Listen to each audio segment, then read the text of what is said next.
Update, Lesio Summerfield, Metal Gear Mondays, Patreon, Twitter, Facebook, SoundCloud, Metal Gear Mondays. Don't listen to the other shit. Later. This week on Metal Gear Mondays, we usher back in the War Dozer.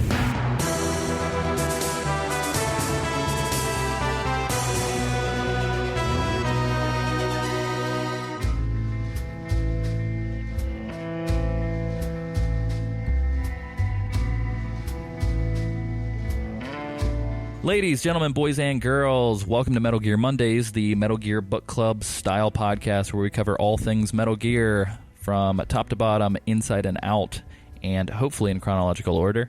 As always, I am your host, Alessio Summerfield, and this week I'm joined by Isaac Lim. We're time traveling. And we're joined by a very, very special guest, spearheading the initiative for UK guests on the Metal Gear Solid 4 season. Our first international guest on the show ever, friend of the show and longtime listener, Ben Garibaldi Smith. Hey guys, how's it going? Woo! It's going pretty good. How's it going with you? It's good. It's been a long wait to do this. Very excited. So let's crack on. That's awesome. So real quick before we dive into where we are for this week, Ben, we have read your responses on the show before, but I'm trying to figure out at what point you made yourself known to us. So how early on did you start listening? Like when did you discover the show? So I picked up the show around the start of the MGS2 episodes. Okay. Doing the same thing that everybody writes in and says they do. So I was in the podcast app, searching for something Metal Gear related to listen to.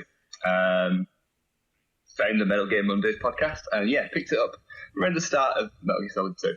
But I started writing into you guys when we got to Metal Gear Solid 3. Oh, yep, that's right. It was a good season. I am a big fan of our MGS3 chunk of content. So it was good. We just had a lot of really good guests and stuff.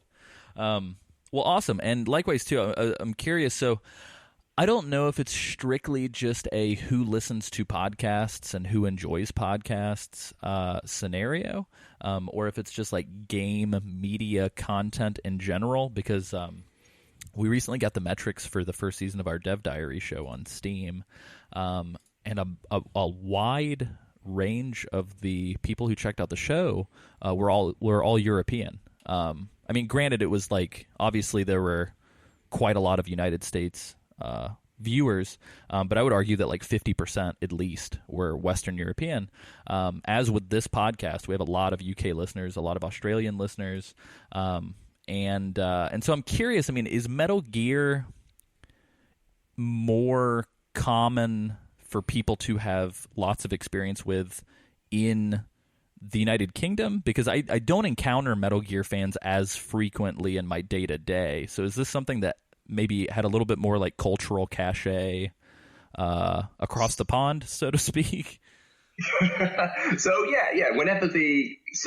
each time a new Metal Gear game was released, or a new console was released, so Metal Gear Solid 2 was like the spearhead of the PS2 advertising at the time, and the same for the PS3. So when Metal Gear Solid 4 came out, it was hugely linked to the console, to the point over here they released a special PS3 console in like a specific color. So when they do the clips of the Nomad, so in between the acts, there's a special Metal Gear Solid 3 with Sonny in a little area of the Nomad. Oh. And that PlayStation was released in Europe. So, the games are heavily linked to the consoles in that respect. So, they're big games over here. It's a big thing in the UK. That's awesome. In Europe as well. Yeah. As well, the advertising that goes on for the games.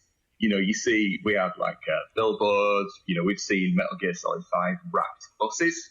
Things like that. So, the marketing behind the games in the UK is pretty big. So, it gets a lot of visibility. And that's probably why you've got the following in the UK of the podcast. That's awesome. Yeah, and I mean, I will say it makes sense as well, because I know with Kojima Productions utilizing Guerrilla Games' engine from Horizon for Death Stranding, Guerrilla Games is also based in London. So it seems like there's a little bit of like a tenuous like UK connection now as well. So I don't know. That's super neat. Likewise, I will say for my entirety of life, I've always been jealous of the PAL region box covers and like the cases for video games. You guys just have like these really, like, at least with the PS1, these very thick, like, I don't know, very just like, I don't know, just the cases that we have over here for PS1 games just felt very flimsy jewel case kind of plastic. And I feel like the PAL cases for the original PS1 games were just like very thick and very like, this is a game, god damn it. You know what I mean? Like, well, I never actually owned a copy of the first game. I only played it through friends, so I'm not actually sure, to be honest. I don't think I ever saw the case. That's awesome. Yeah. Plus you guys, I don't know, European and Japanese box art, in my opinion, is always way more engaging than the standard American, like, cool guy with a gun on the cover, as seen with like BioShock Infinite and like Mass Effect and all that and other everything stuff. else. Like the other regions tend to get way cooler box art. But anyway, that's a conversation for a different time. Great. So yeah, for everybody who's tuning in, this is continuing our Metal Gear Solid 4 coverage. On the last episode of the show, me, Isaac, and Sam and Nick covered the first half of Act 2 of Metal Gear Solid 4. In this act, we find Old Snake going on retirement vacation in South America, catching some nice R&R, much needed. Actually, not at all. He's going on an international adventure to save Naomi from Liquid and his gang of robotic, cyber, sexy women with PTSD. I guess, as you do. But we are continuing on from the point where we left off. We might kind of cover a little bit of similar stuff here at the very beginning, just because Sam kind of alluded to the beginning of this mansion area, or at least Nick did last episode. But we're going to be covering from the Vista Mansion portion right after the power plant to the end of the act, which I had forgotten how much more there was after the boss fight in this act. Yeah, there's I think we only covered like a third. The first part. So this might be this might be a little bit of a longer episode. Ben, hopefully that's okay with you. Not a problem. Not a problem. I feel like for anybody who's keeping track, our record length of an episode is 2 hours and 45 minutes. So hopefully we don't break that territory with this one. But that's I just wanted to put that out there for everybody. So yeah, here we are with Act 2, Part 2. Are we not forgetting something? Oh, Ben. Fumbling in the dark with Isaac Lim. Sam's gonna kill you for that. Isaac, can you tell us what happened in the most explicit terms that you can muster on the last episode?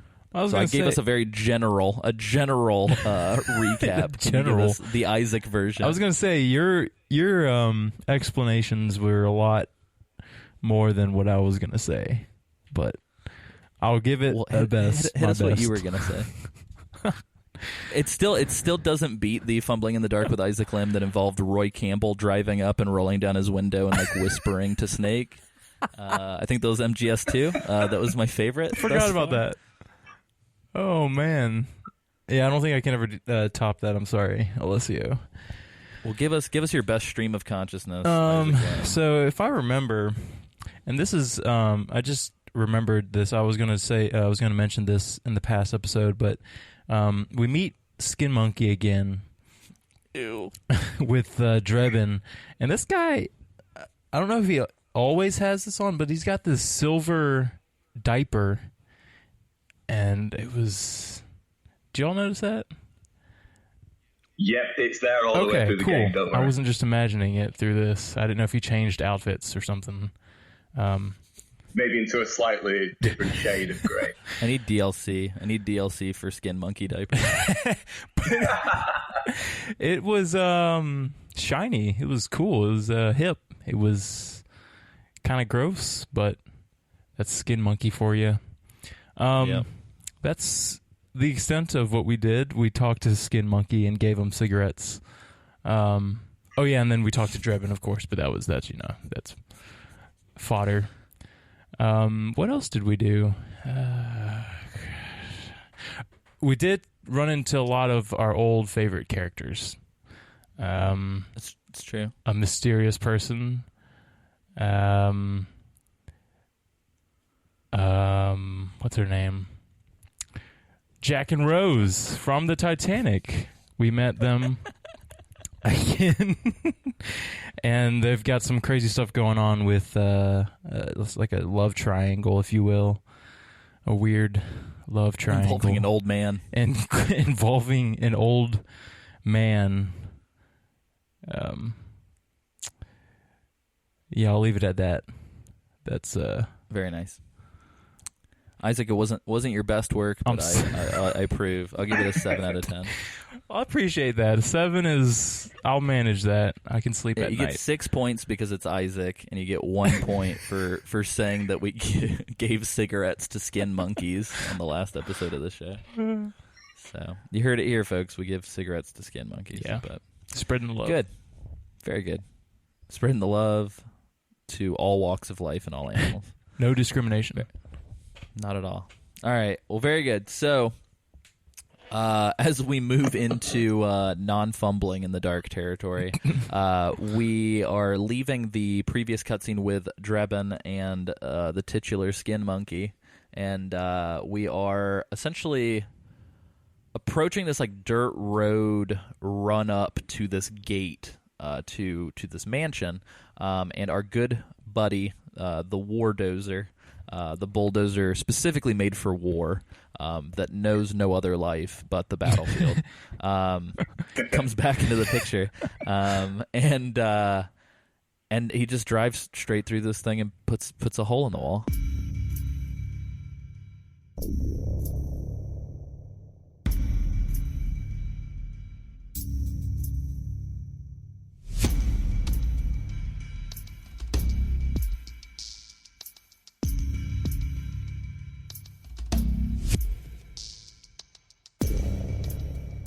This entire time, I was waiting for the B&B Corps to show up and just, like, destroy the Wardozer yet again. But the Wardozer cannot be stopped and will keep trucking. If this thing doesn't show up in every act, I'm going to be very upset. So we'll make it MVP happen. of the game. Yeah. But no, so I really enjoyed this map. I think it's actually going to be kind of interesting for the show, because I know throughout the MGS4 coverage we've done sort of this like, let's talk about cutscenes and briefing and all this other stuff, and then we'll dive into like the big set piece maps. This episode's pretty much just going to start with a big ass set piece map. So I do want to kind of just like round robin this thing and see how you guys went about infiltrating this mansion, and kind of just trade some war stories and see how our experiences might have differed.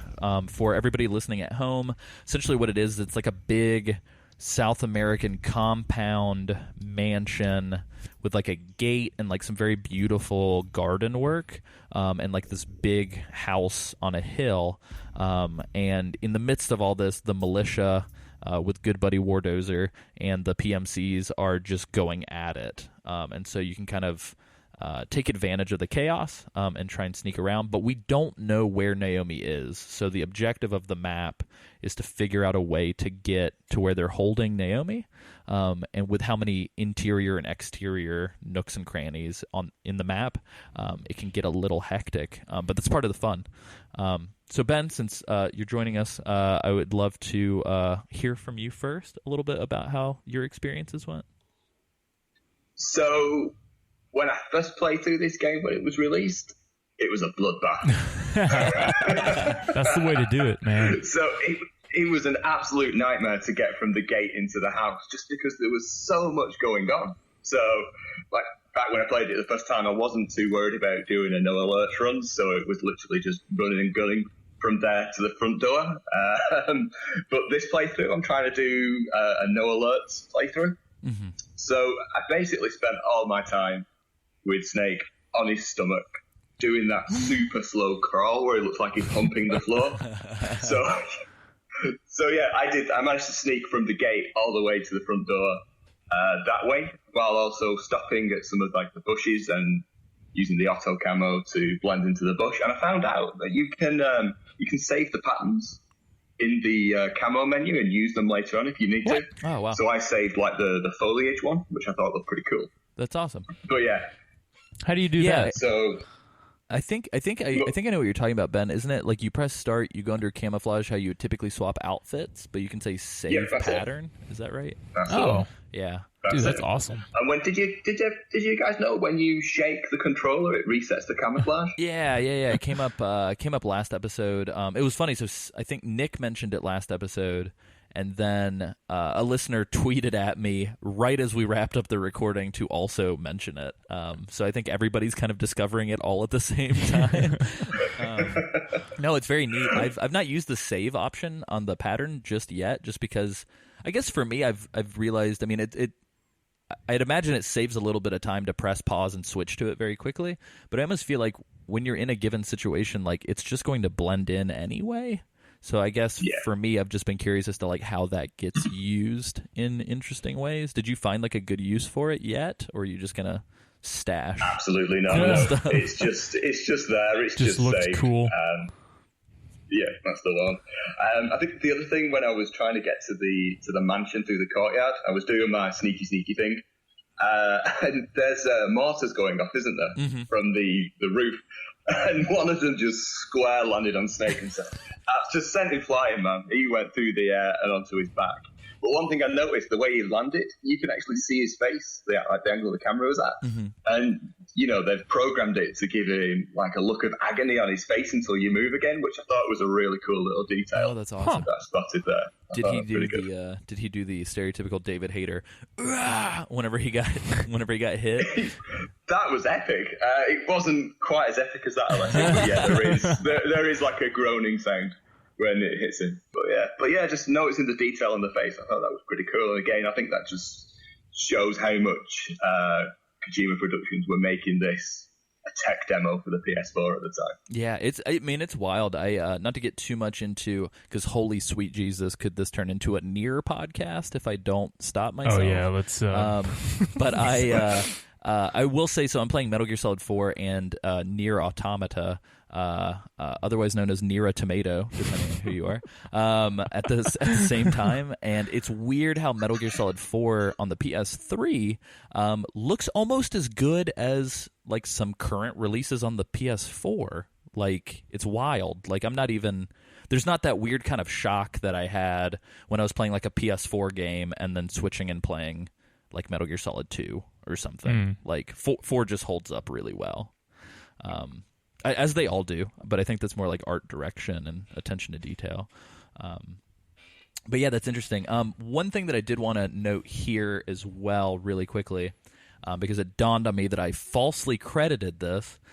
So Red Mustang in our Slack, listener of the show, Adam, who we are going to read a response from on the next episode, I falsely attributed his amazing 0 alert, 0 kill, 0 save, 0 everything boss hard mode MGS4 run to you, Ben.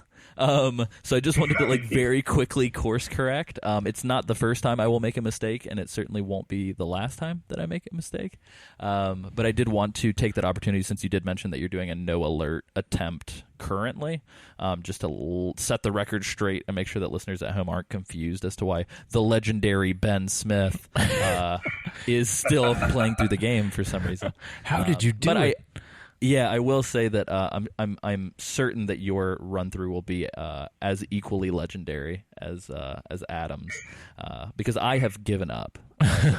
This is the section of the game where I did give up. So just from when you said that last week, I was like, have I finished it? I don't remember that one. Yeah, so apologies for that. But yeah, this is like you mentioned when you were doing the first playthrough, and this was just a bloodbath. I want to say that I was spotted and loaded my save probably about 4 or 5 times in this zone. And if the game was like a Hotline Miami or something where I could just press a button and start over very quickly, I would still persevere. But since I have to press start, return to title screen, reload, wait like 30 seconds, every single time. After like the fourth or fifth attempt, I was just like, you know what? I've got a show to do. And I just was like, no, I'm just going to push through. Yeah. So I did get alerted. And for me, and I wanted to pose this question to you guys, it's not so much in the courtyard that's the problem. You have to go into the building at certain points to kind of get to the section that leads to where Naomi is being held captive. And for me, it was because I'm under the suspicion that the PMC troops and the militia keep respawning in this map, and correct me if I'm wrong. But every time I would dispatch the PMCs outside and enter the building and take care of the guys in there, I would still just get caught off guard by somebody running into the building who had respawned and getting spotted every single time. So I just got fed up with all of the tight sort of interior corners that kept screwing me up. But I don't know if you guys had similar experiences or if you guys got lost trying to find where Naomi was. Yeah, I mean, I can speak on that if it's, but I'll have to start over. How many times did you die trying to get to the house, Isaac? Why is that my thing? That's Isaac's thing is to just die. It is my thing. I'm just asking what Sam would normally ask. Yeah, this is the Dark Souls for Isaac is Metal Gear. Yeah, I don't know how. Which means I'd hate to watch Isaac play Dark Souls. I don't think I could ever persevere through that at all. Okay, so my experience with this part was not too bad. I really enjoyed it, like you guys did. It almost felt to me like some sort of online multiplayer map, and you got like just random players, like just going at it. But you're too scared to get involved, so you just kind of squirrel around the perimeter and let everybody just battle it out. And then the game ends and you're in last place, but you didn't die, so that's that was my experience in a nutshell on the outside. I went around the outside and I was like, I don't know where I'm supposed to go, because I think I looked on the map and the little target dot there's like a wall. I was like, I don't know how to get over the wall. So there's this big house. Maybe there's a way over when you get through this house. I don't know. So I was like, all right, I snuck around the whole perimeter, letting the PMCs and the militia fight it out. And then I went inside and then got spotted immediately by some guys coming down the stairs. So I book it outside, and I wait out a little bit longer. And when I went back in, there was nobody in the house. I don't know. Maybe it was by chance, but like everybody was outside or too busy doing whatever. But they'd settled their differences and they were playing cards in the front yard. Yeah, I was too freaked out by my first experience in the mansion where I got spotted immediately that like I was super cautious. But there was like nobody in the house. So it was just a breeze. It was just a breeze, Isaac, from there on out. Isaac just stood in the center of the downstairs and was just like, "Mom's not home. Fuck yeah!" And just started running around. But then I think if you just wait long enough, then everybody just gets out of the house I don't know. That was just my experience. So let's, because I think that's sort of the next phase of this map is talking about how we actually found where we needed to go. Yeah. Because, I mean, and I've mentioned it before, this is like the second time that I've played through Metal Gear Solid 4, which I know is blasphemy for a super fan. But I just, for whatever reason, I played through it the first time, really enjoyed it, and just never thought to revisit it. So for me, I didn't really have the type of muscle memory that I have with the other titles as to like where Naomi was. Right.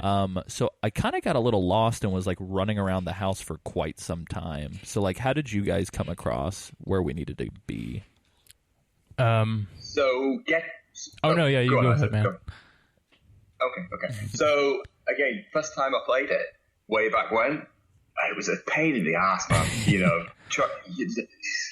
I went in every room, up and down every set of stairs until I found what must have been Ocelot's love shack. You go in and the bed's unmade. It's like, oh my god, what's happening here? But again, Beauty and the Beast core, indeed. Oh, again, playing through it for the first time, I was like amazed by the level of detail in the house as well. Like the carpets, like all the artwork they'd put on the walls, everything on the sides. It was just, I was playing through it, looking at this house, thinking, Jesus, this is amazing. It was completely pushing the boundaries of what the PS4 could do at the time. It looked fantastic. But yeah, played it for the first time, found my way through the house completely by chance, found where I needed to go completely by chance. There was nothing strategic about it, just running around like a headless chicken trying to find a way out. This time, I knew exactly where to go, so it was, straight up. Nice. Didn't have any problems with the guards either. Again, Isaac, you said they were not in there. I seem to have that as well. It was literally like they'd all gone outside to play. Playing the dirt. He joined the bloodbath. But yeah, I didn't come across anybody, so I managed to get through the house okay and just kind of like stocked up on all the items that were lying around because there's a lot of them there. There's a lot of items to pick up in the house. Mm-hmm. Yeah. So yeah, straight through, no problem this time. Oh, that's awesome. Yeah, I don't know what it is. I guess as soon as I got in, I knew that I needed to get behind the house or like near the house as quickly as possible when I came in. So I think what it was I just like immediately beelined it from the gate to the left side of the house, and went in through the back door. And I don't know if I just like I got in there so soon that the PMCs hadn't all gotten out of the building yet. But I was just having a really hard time with like the group of guards that were kind of posted up in the bottom floor. That might be it. I mean, if you just wait long enough, I don't know how long it took you, Ben, to actually go inside the house, but I guess if you wait long enough, it'll clear out. Mm-hmm. Yeah, well, doing super slow crawl did take quite a bit of time to get that. That's true. Yeah. And getting flown through the air by a mortar as well, adds time on. That's the stealthiest thing I can think of. I will say last episode, when Nick and Sam were alluding to the explosions or any sort of racket actually gives you that blue boost in the number for your camouflage index. Mm-hmm. That's very helpful too, because I was wearing the militia garb for most of it because I was nervous that if I took off the militia garb that the militia would start fighting me. So I wore the militia garb for the entirety of the map until I got towards the building with no militia near me. And I will say that the fighting definitely helped because like my camouflage index I'm pretty sure was like 10 or something awful, but the fighting boosted it up to like 35 or 40. So that's super helpful too because you can kind of take advantage of the fighting to stay hidden. Are you going to be wearing that thing all the way through the game? Yeah, probably. No, I mean, well, and it gives you different ones based on the different regions as well, so you kind of do have to go without it. But without giving too much away, I almost kind of feel like the militia outfits do stop coming at a certain point because this kind of rinse, wash, repeat PMC versus militia, snake siding with the militia scenario kind of runs its course about midway through the game, I feel like, and then it kind of goes on to different things. So if I remember correctly, but anyway, yeah, so how did you guys ultimately find the way to get to... Because, Ben, based on the notes that you've written here, it looks like you found a hatch on a balcony. Is that the same... Is there only one way to get there, or are there multiple? So I went through Ocelot's Love Shack, and you can get out onto the balcony where the mortar is. So there's the mortar that took me out downstairs. I managed to trank the guy that was on that as some sort of sweet revenge. But yeah, out onto the balcony. If you walk across the balcony, you can drop down. So, Isaac, how you said need to get over that wall. Yeah. Going onto the balcony takes you over that wall, and you drop down into a really dark corridor, and you just walk down that. So yeah, balcony way for me. Nice. Yeah, I feel like it might have been the same thing that I found, but instead of going through the bedroom, I went through... There was a door that led to the front balcony area, I think. And maybe I just didn't notice that it was the bedroom.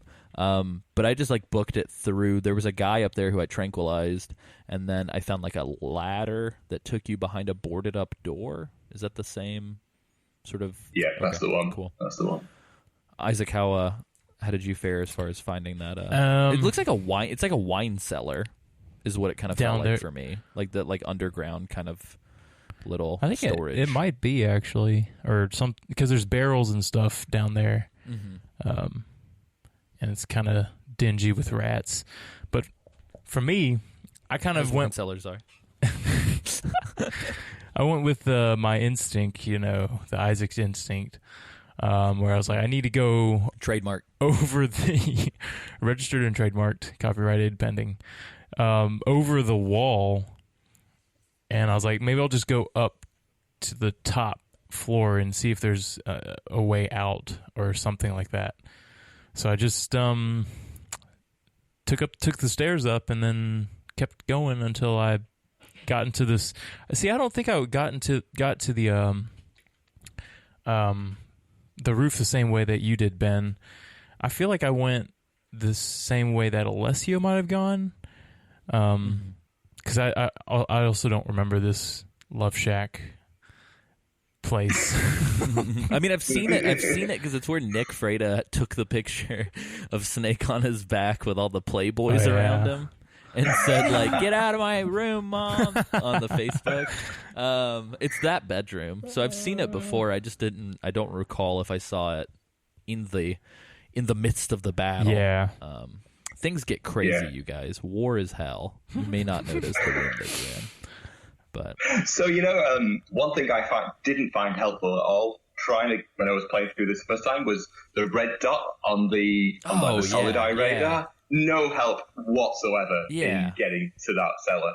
Nothing. Yeah, there's no indicator as to like what verticality the dot is at. Exactly, like it's not like, oh, it's upstairs, oh, it's downstairs. Like there's just, I don't know, it was very meaningless. And I kind of expected Otacon or somebody to call in and be like, Snake, there's a wine cellar access in the basement, but like nobody said or did anything. So I was like, all right, I guess let's do this. Yeah. Yeah, maybe he got some sort of 4D Soliton audio file like he did before. If she would have sent over a FLAC file, maybe Otacon would have known, but no. Yeah, I think I just got really lucky with finding the way out. Otherwise, I'd be stuck in the mansion forever, and I'd be like Home Alone forever. I'm sure there are people. And I'm keeping a save file for like every location as I go. I'm sure there are people who just revisit this area just to like go crazy and fight in the mansion environment. Which, as you said, Isaac, I feel like it'd be a really cool map. I'm sure there was like a Metal Gear Online map with this. I think that'd be awesome because it feels like a cool multiplayer arena. But cool. Well, anyway, so as we continue, we enter the next section of the area, which is the research lab. Most of this is going to be cutscenes until the boss fight. So as we typically do, I'm just going to kind of run through the bulleted points. Ben and Isaac, if you guys have specific stuff that you want to mention, feel free to just kind of dive in. But essentially, we're in this sort of string of cutscenes, which, I mean, we're almost a quarter of the way through the game, or almost like a third of the way through the game, so we should be used to cutscene on cutscene on cutscene on cutscene. But we're in this sort of like outside of this like shed that's surrounded by vines and fences, and it's, I don't know, it almost looks like a gardening shed. It's like a home office that somebody might have like in their backyard or something. What? You know what I mean? Like office? those people that have like those people that have like the separate building for like a workshop or something like outside of their home. Okay. Do you know what I'm talking about? Like people that do like woodworking, or I know people that have like music sheds. That's in true. Their backyards. I get what you're saying now. I got you. But yeah. Anyway, it's one of those kind of things. It's almost like a greenhouse that's been converted into an office. And we see that Naomi is here on the phone. And as Ben has pointed out, she's rocking a really retro like Sony Ericsson. It looks like it's a flip phone, right? Yeah, that's the one. Yeah. Continuing the product placement. So we've moved from Apple to Sony Ericsson. Yeah, exactly. It's going to be like Spider-Man soon, where everything is just going to be Sony products, like Vios and Ericssons and Walkmans. But yeah, so yeah, I think it's the same flip phone that Liquid has. But if you do the L1 view during this, because Snake's kind of like creeping around corners and trying to pretend that this isn't an anime-inspired Metal Gear game and that it's actually a very tactical military game. And he's doing his whole like check my corners and very carefully kind of sneak. And this tipped me off that if Metal Gear was a first-person game, I would be so fucking bad at it. Because using the third-person camera to look around corners has been such like a pivotal thing with Metal Gear that if I think I had to be that patient and like slowly turn around corners the way that he does in the first-person view, I would get killed constantly.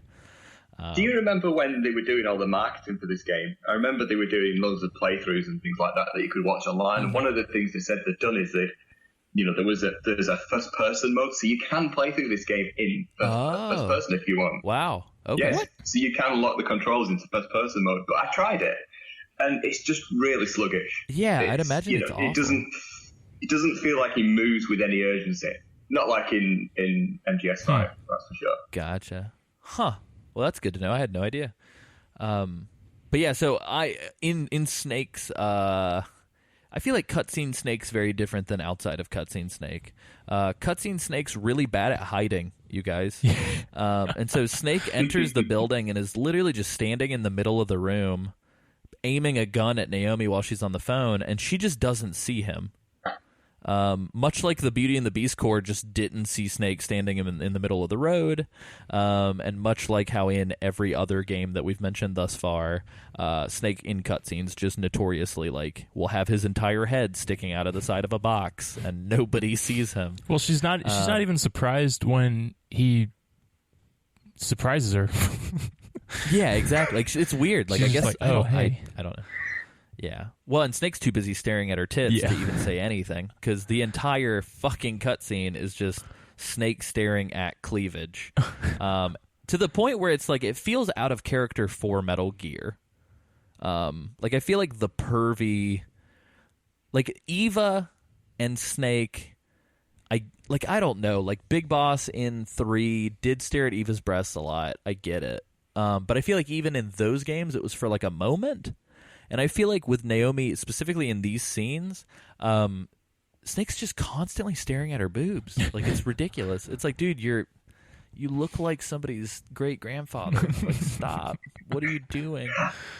I wouldn't play this part of the game with my other half in the room. It'd just be way too awkward. Yeah, it's just... When that's the thing is, like, I don't have the biggest apartment in the world, so whenever I am playing these games, half of the time my wife is in the room with me, and it's like...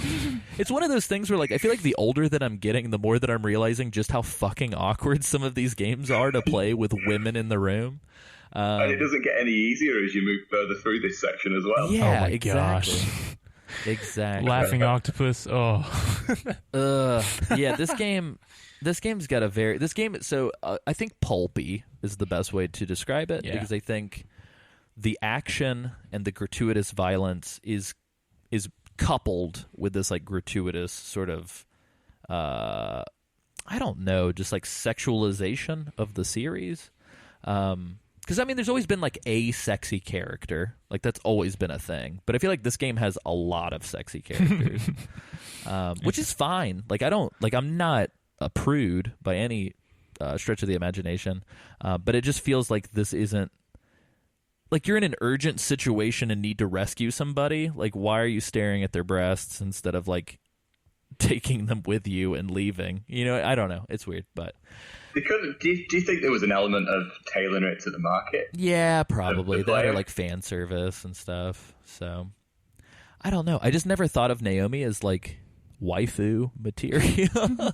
Just like, you know what I mean? Like she always had like a turtleneck. I mean, she had like, I don't know, like sexy fetish, like British accent in MGS1 for everybody who's like really turned on by that. But she doesn't even have that in this game, so she feels like a very different character, just kind of across the board. Ocelot changed her. Yeah, he corrupted her. He did. It's the nano in the machine. love shack. Yeah, in the love shack. Yeah, the nano machine stripped her of her turtleneck and her British accent.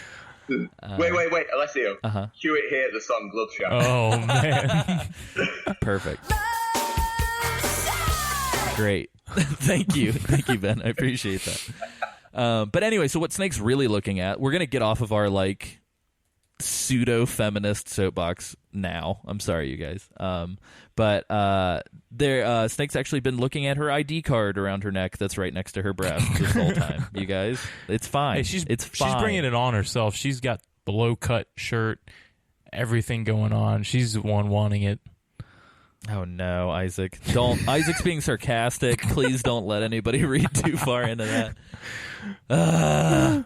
God. 2017. Woo! All right. So again, just to add these weird creeper points, at this point Naomi starts to like seem like she's in pain. And Snake doesn't help her. He just stares at her boobs. He like legitimately just like doesn't go to assist her. He just stares at her boobs from across the room. Anyway, we're gonna move on from Boob Patrol 2017. So Naomi goes to stick herself with the syringe, like the medication that we saw from earlier in end of Act 1. I put in my notes diabetes ? I don't know if this is insulin that she's jabbing herself with. But we hear the sort of familiar and like Isaac. So Isaac, you said you didn't hear this last act, and Ben, I'd be curious to see if you've noticed it.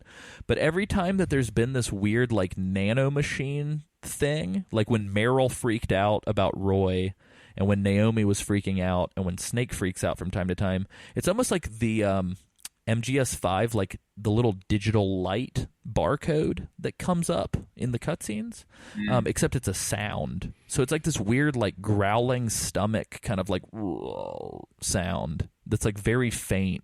Has anybody noticed that, or am I losing my mind? No, totally know what you mean. Okay, cool. Yep. Yeah, so like I don't know, it's like this weird audible, like oh no, nano machines are happening now, like cue, where it's just like. Do you think it's supposed to be like the sound Snake would hear when his body's having this reaction? So that's like the internal sound he hears. Maybe it's something like that. Yeah, I could see it. Yeah, I think that I'm sure that must be what it is, or even in order to allow the player to understand that this is like the system, like the SOP kicking in or whatever. Maybe it's a way to be able to do that without, because I'd imagine if you took all those cues out, it would be really strange to see people acting strangely. And I imagine they put those in there just to make you understand like this is out of their control. But yeah, so the title card comes up and it says Jennifer Hale. I always forget that she voiced Naomi in MGS4. So I know she didn't voice Naomi in MGS1 because obviously I don't know if Jennifer Hale can do a British accent. And Ben, thank you. Ben also thinks that it's nanomachines based on the notes here. So I also thought it was very strange that Naomi refers to Hal as Dr. Emmerich. I don't know if why are they business casual now? What happened? They used to be friends. I feel like. Ocelot. Nanomachines. Yeah, those are the two answers that you guys just posited are actually the answers to all of the questions. So we can end the podcast here. Yeah. But yeah, so Snake very clearly, I don't know if you guys noticed, if you're in L1 mode, Snake is looking right the fuck at. There's like a stealth predator mode laughing octopus outside of the building while Naomi and Snake are talking. And if you hold L1, Snake's just looking her straight in the face. Like, why doesn't he say anything? I don't. Would you guys say anything? Like, yeah, I don't know. I think he's a bit. He's probably distracted by her breasts. That's true. Let's be honest. Yeah, but Laughing Octopus also has breasts. So it's her breast now? He's moved on from Naomi to... It's any breast. Laughing Octopus. Yeah. I think... we need to move on. I think the SOP is secretly just boobs. Like, anytime anything needs to happen, they just put boobs, and they're like, here, mind control. Go do the thing that you need to do. But yeah, so Naomi, and on a more serious note, Naomi mentions that the SOP isn't just battlefield data monitoring, but that it's also used to control people's senses. And I feel like this has already been kind of discussed at length, but in typical sort of Kojima fashion, we're just going to dive more into what we've already been talking about. Ad infinitum forever and ever. We're going to go on and on and on about the SOP system, which is good because it does sort of clear up how this system works. So in the second part of the cutscene, we kind of do that typical like cut from gameplay to archival footage kind of thing that Metal Gear does. And we see these sort of like schematics and like digital Jurassic Park looking hacking stuff or whatever. You know what I mean? Yeah. It's like this isn't what computers look like, but we'll make it look like this for the viewer. So we see that the core AI is controlling soldiers' pain, emotion, senses, and all this stuff.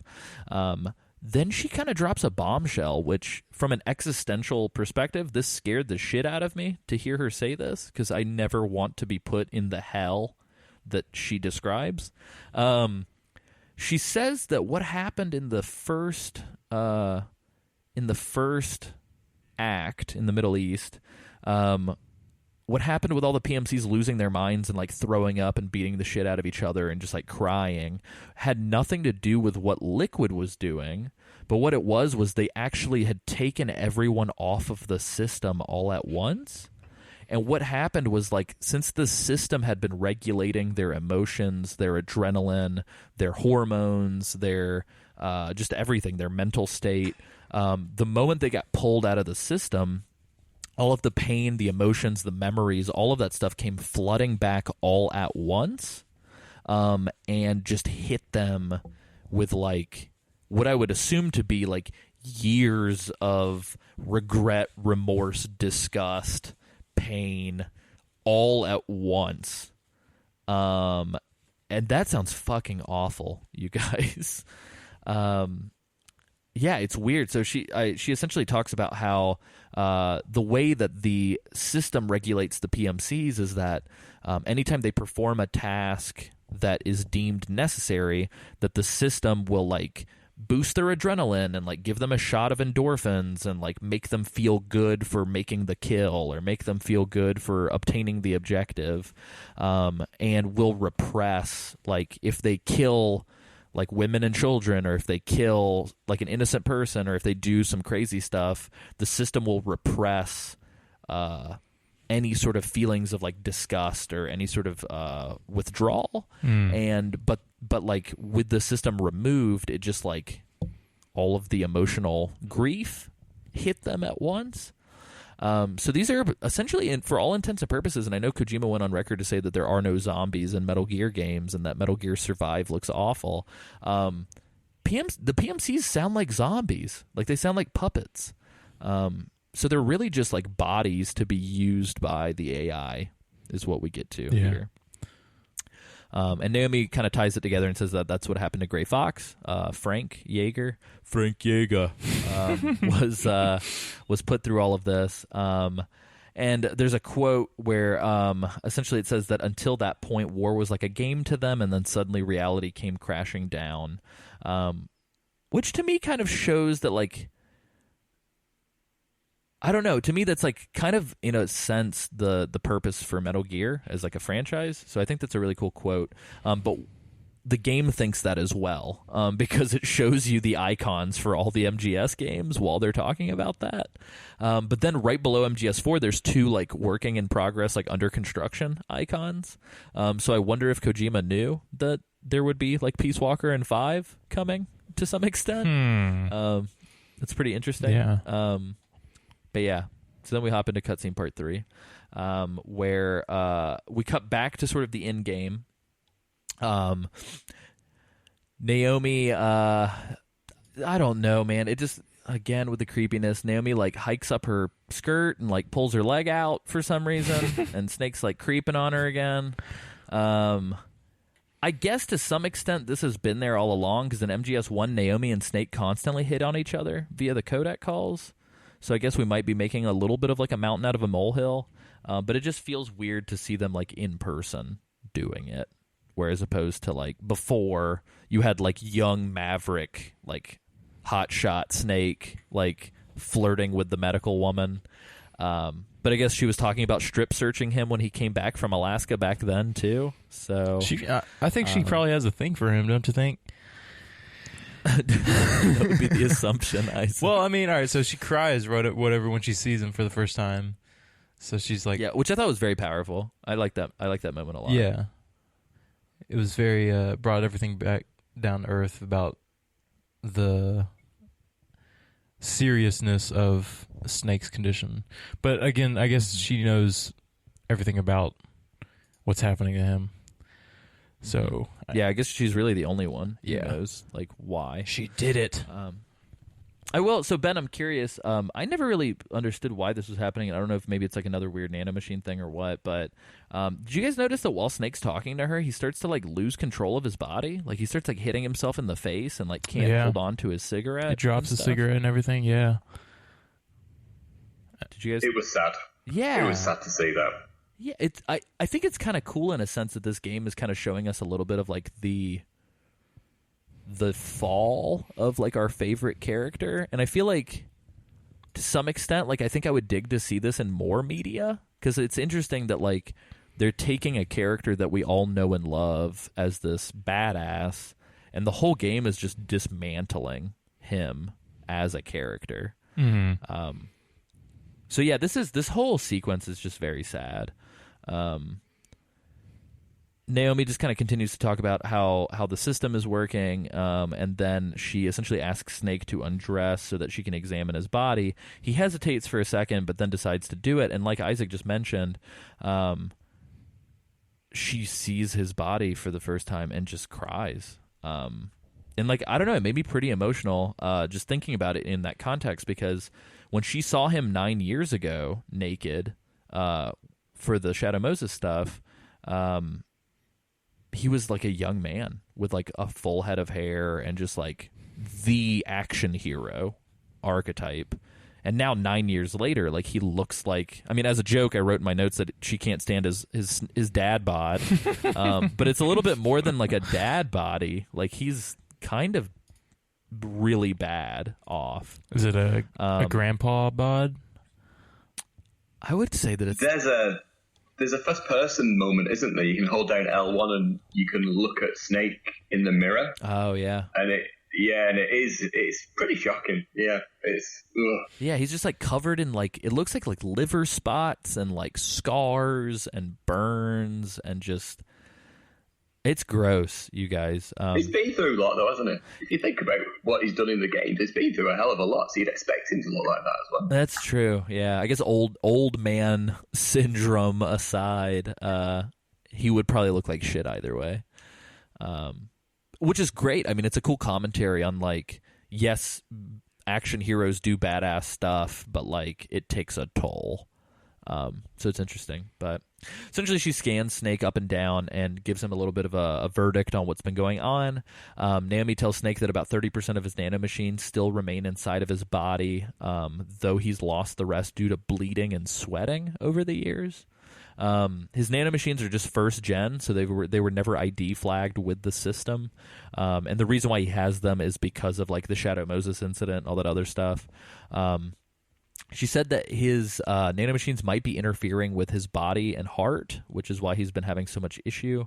But she also says that the Fox dye that Snake was injected with in MGS1 actually has nothing to do with the aging. Essentially what she says is that it's the cloning process that did this. So he was designed to be a weapon. So Snake can't even reproduce. So this is, I think this is the first time that we're told that like Snake can't reproduce, and Snake as a failsafe was designed to die off earlier than normal people, just because they didn't want others to have Big Boss's biological data. And so just so he won't end up in the hands of like bad people, I guess this is sort of his natural lifespan. So he was never supposed to live as long as a normal person. And then we're unceremoniously prompted for a save in the middle of these cutscenes, because that's how many cutscenes there are. We have to save in between them.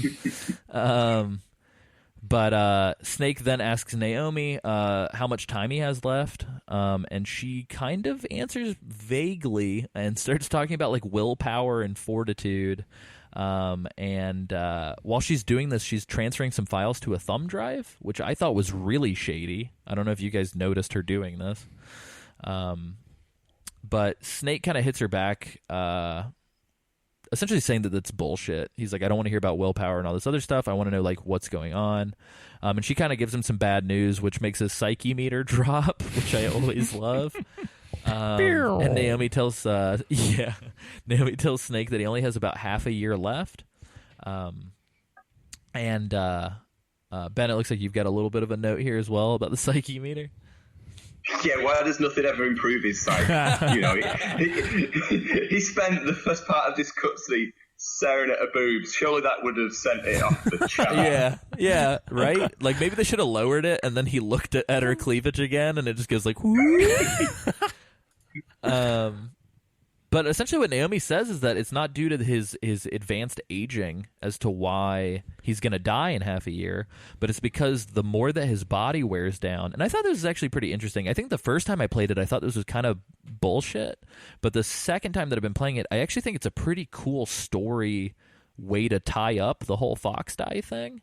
But as Snake's body is breaking down, the fox dye he was injected with for MGS1 to kill Liquid with is actually breaking down with his body. So what's happening is, like, it's not the old age that's going to kill him. Obviously, he doesn't have a whole lot of time left, but it wouldn't be a half a year. It might be a little bit longer. What it is that as he's degrading, the fox dye is degrading. So the fox dye, instead of targeting specific people, as it kind of mutates, it's just going to fucking target anybody. So she essentially tells Snake that he's going to become like a weapon of mass destruction. Like, in half a year, the fox dye in his body will, for all intents and purposes, just fucking kill everybody around him. And funnily enough, that didn't make his psych meter drop. Yeah. Being told, like, Snake, you're going to be a walking nuclear warhead, he's just like, oh, okay. Like, no adjustment in the meter whatsoever. But if you tell him he looks like an old man, it'll go down. He's a sensitive guy. But yeah, man. no, I thought that was super cool. Like, and then Snake even says, like, what if the host dies? In this, like, really intense, like, oh shit, like, Snake is very clearly contemplating suicide, or at least, like, going down with the ship. So this is, like, a very real, like, a very heavy conversation. Throughout all this, Snake's trying to smoke a cigarette, which really cracks me up. It blows my mind that, and Ben, I appreciate the note here, that he must have an unlimited pack of cigarettes. But he just, as part of the sort of running joke where he can just never get a cigarette lit, every single time he tries to put the cigarette in his mouth, Naomi will, like, give him a dirty look. So he just, like, kind of puts it away. But towards the end of this conversation, he's like, fuck it, and starts smoking, which really cracks me up.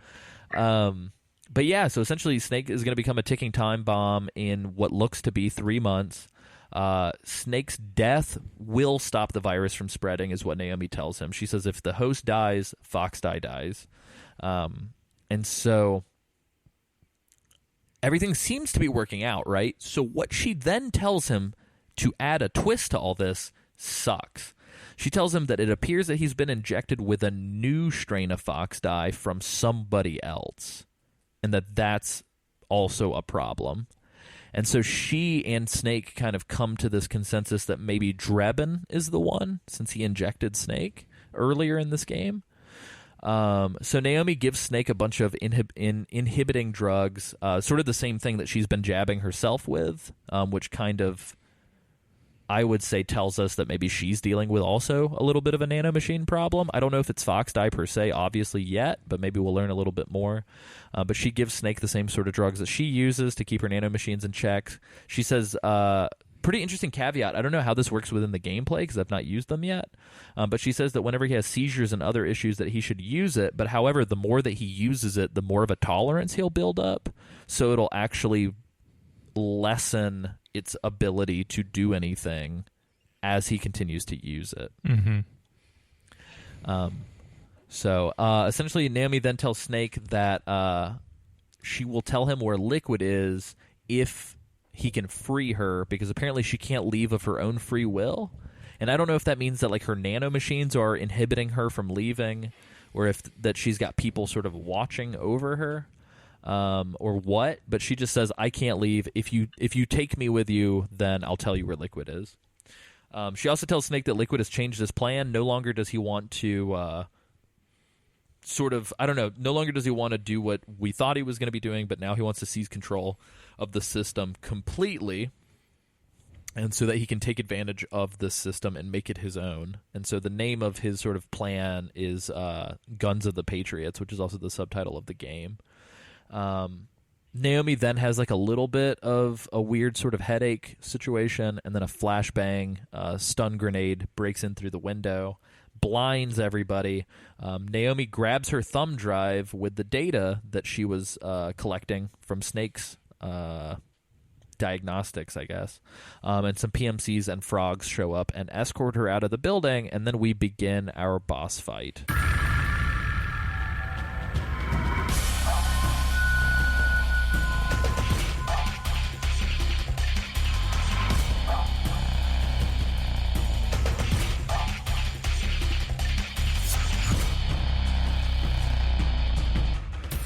So that was a lot of shit, and I feel like I was talking a whole lot. Ben and Isaac, I'd be curious to see what your thoughts are on everything that we just discussed. Is there anything that we haven't touched on yet that you found interesting? Isaac, did anything confuse the shit out of you since you've been speed running through this whole series? No, I thought this scene was really cool. It really just brought a lot of stuff together and kind of made a lot of sense for me. I mean, there's a lot of buzzwords going on. I'm like, okay, I'll I guess. Yeah, it's weird. Like when people tell me that they're interested in Metal Gear, but they don't know where to start. Yeah. I usually tell them start with MGS1 and play through all of them because of shit like this. Can you imagine coming to Metal Gear Solid 4 with no idea of what had happened in 1? Because like, there's no primer for Fox Die. Yeah, they just start talking about it. Which is cool. I like that about it because that means there's not a lot of filler, and they don't kind of spoon feed you. It kind of makes more sense from a story-driven point of view. With that being said, yeah, to your effect, I wouldn't advise playing 4 if you don't know anything about the storyline, because you're going to get so confused. Yeah. Yeah. So Ben, let me ask you this as well. You said earlier that you never owned a copy of MGS1. Did this game confuse the shit out of you, or did you play or see your friends play enough to sort of have a handle on it? Yeah, so I didn't play through the first one. I kind of watched some friends play through it because it was just like, whoa, this is another level of gaming. I'm not ready to take that on. So yeah, one summer during between years at high school, we basically just caned this game over summer. We played the demo disc over and over again, and then we finally actually got a copy of it to play. And yeah, I watched those guys play it. Good. I didn't actually play it through myself until I downloaded it on the PS3. So you could start to download some PS1 games, couldn't you, and play them via the PS3. So that's when I played MGS 2 and 3 before I'd actually played 1. But because I'd seen it played, I got the story cues and I got everything that was going on. Gotcha. Yeah, it does start to compound a lot.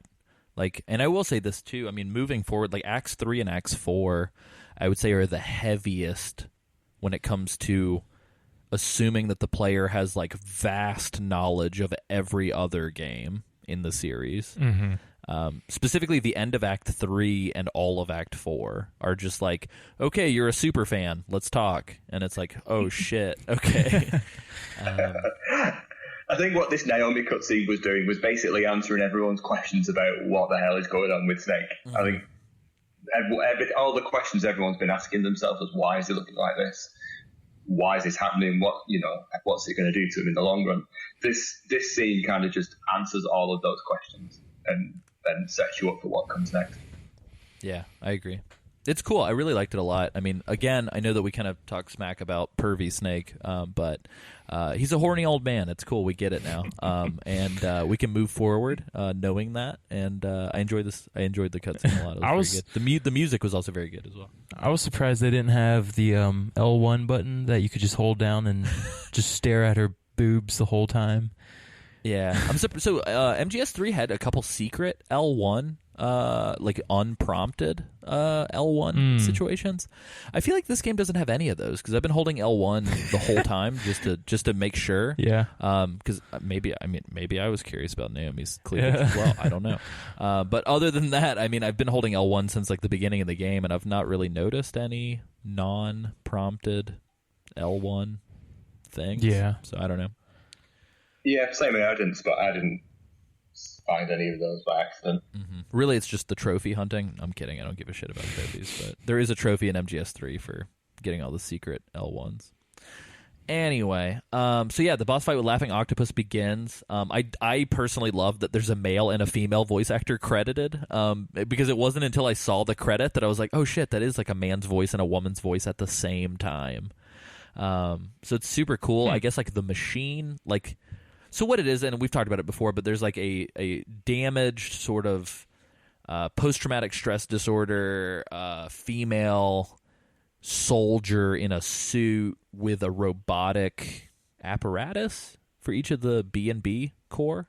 So I guess, I don't know, because when she doesn't have the apparatus on, she's just got a woman's voice. So I'm assuming that the robotic contraption has a voice of its own, or like is somehow modulating her voice. But there's a male-female voice actor. Otacon comes on over codec and essentially says that he's been monitoring the whole time, which is kind of creepy and weird, and just kind of lets Snake know like what's going on. You fight a bunch of frogs, and then Laughing Octopus will essentially call Snake out, and after that she kind of breaks into the scene. So I don't know. I mean, how did you guys fare with the frogs? It's a little bit of a claustrophobic environment, considering the way that the past fights with the frogs have gone. Yeah. Did you guys have an easy time or a hard time with the frog unit? I just want to say one thing. I noticed right before all this happened, when Naomi gets ripped out by the guys, she runs and snatches the thumb drive and. Yeah. Oh, did you mention that? Did I miss that? Yeah. It's fine. When I Cut drone this on, outta here. when I drone on Get for this half outta an here. hour at a time, My I bad. too My bad, don't man. even understand what's coming out of my mouth at that point, so it's fine. I get it. Sometimes I just let it roll over me. You know, just kind No, of. it's fine. It flows within you. My bad, man. Just cut all that out. Oh, you're fine. I don't want to cut anything. You're fine. I don't want to edit. How dare you? Fine.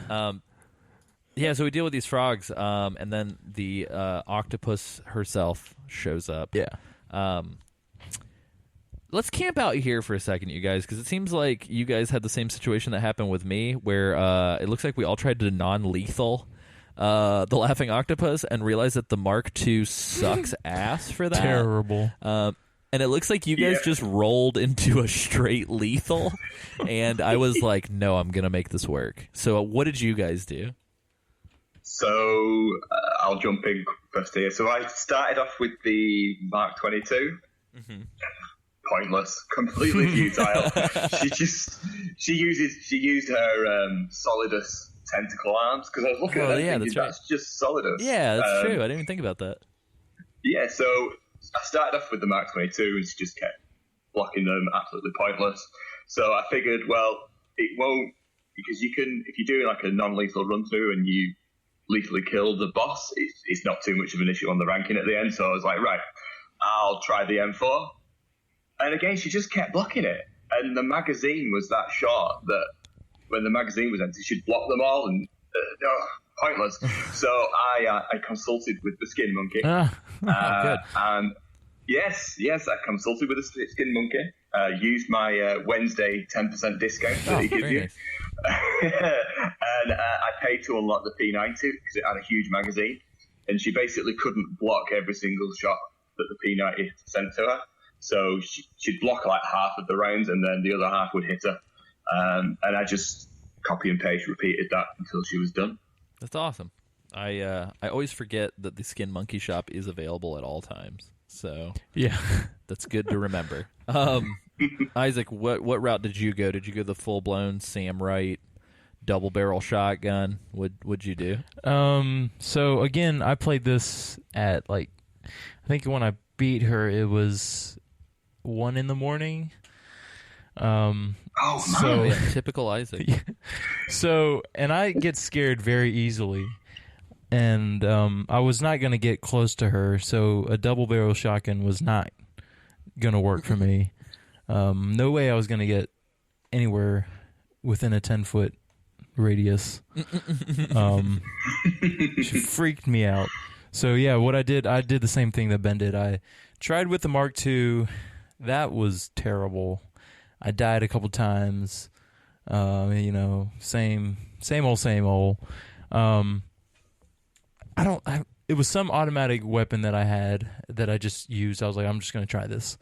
And it worked. I mean, it took a long time because like she was blocking it with the tentacles after a while and whatnot, and then she would disappear, and then I used the night vision goggles. That helped a lot to try to figure out her position or where she is, because at one point she hides in like a box or something like that on the shelf, and you can't really see it. Like her tentacles look like pipes or something, but with the night vision you can kind of see through her. I don't know, you can kind of, it's easier to see her with them on, so that helped a lot. Well, yeah, and there's just for everybody listening who's maybe not playing along, there are specific sort of moments in this boss fight. So Laughing Octopus shows up once you've dealt with all the frogs. And again, this is a very small building. And what she's doing is not only is she sort of chasing you and kind of like using the tentacle arms to like pull herself up to the ceiling and kind of get the jump on you, but she'll also camouflage in and disappear and like blend in either invisibly into like a painting on the wall, or she'll, like Isaac mentioned, will sort of take the shape of something in the environment and just kind of wait for you. I noticed she took the form of like a dead frog and would like lay with the other dead bodies, and then whenever I'd run past her, she'd like grab my foot. Yeah. So it's, after that, she turns into, is it Naomi laid on the floor? Yeah, Naomi. Am I remembering that right? And then she turns into a life-size Metal Gear Mark II. Yeah, there are a couple weird like hallucination moments. I wonder where she is. Oh shit, there's a life-size Metal Gear Mark II. It must be her. Yeah, it's very creepy. Well, it's got Otacon's voice. He goes, "Snake, over here." Oh yeah. And kind of lures you over there, but it's obviously not Otacon. Yeah, your friends are dead. Yeah, it's very creepy, but yeah. So How did you? Sorry, go on. No, you're fine. Go ahead, Ben. I was just going to say, how did you guys deal with when she rolls up into a ball and just charges you? Oh, I got on top of the desk. I really struggled getting out of the way, and getting up onto a bed. I got on top of the desk like somebody who's like running away from a spider. Like I was just like, like jumped up on the desk and was like, "Don't touch me." Yeah, that thing is like a one-hit kill. I died. It does a shit ton of damage. it. Like if you get hit by that rolling ball, it does like at least a half of your health, if not more. Yeah, and she'll do it a couple times to you in one little go. That's how I died once. She just rolled in the ball, and before I could get up, she rolled and smashed me again, and then I died. Yeah, I'm not too ashamed to say that I had the rations and my little L2 menu like pre-selected. So anytime that I took a shit ton of damage, it would like auto pop for me. Yeah, but should have done that. Yes. So anyway, I didn't do either of those things. I don't know why. My gut instinct was like, oh, the tranquilizer pistol's not doing anything. Let me just bust out the tranquilizer sniper rifle. So I just like Maza-Nagant like point blank to her face the entire fight. Like that's all I did. Wow. Which is probably the right way to do it. It takes a shit ton of her health off. Really? Like like her stamina bar. Mm-hmm. Anytime I would get her with a headshot from that sniper rifle, it would take her stamina bar down like at least like a quarter.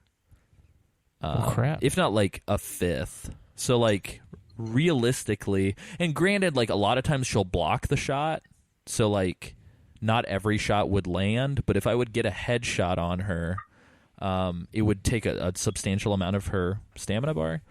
So I kind of powered through this pretty fast once I decided to do that. You should have told me that before, man. I'm sorry. Well, and it sucks too because it's like so slow to reload that thing. Yeah. So like I would shoot her with it, and if it would land, then I'd be like, cool, and I could reload because she'd be like stunned for a second. But if I'd shoot her with it and she would swat it out of the air, then I would have to like run and reload at the same time and just like make a run for it. So that's a really big gun to do this section in such a small space. I was looking at the walkthrough guide that you could get for the game, and one of the pictures of this boss fight in the guide is Snake doing this with, you know, the javelin rocket launcher. Oh my god! It's like, what? What? Like, that's crazy. Like, how is Snake not killing himself? That's insane. That cannot work. Yeah, that's crazy.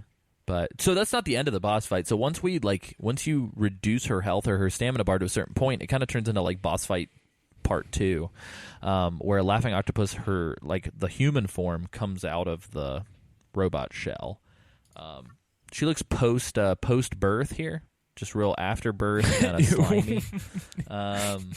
And she spits up a lot of ink or blood. I'm not really sure. She just kind of throws up a bunch of black liquid. Yeah. It's messy. Yeah, and she's a very pretty woman. She looks like a Norwegian supermodel or something.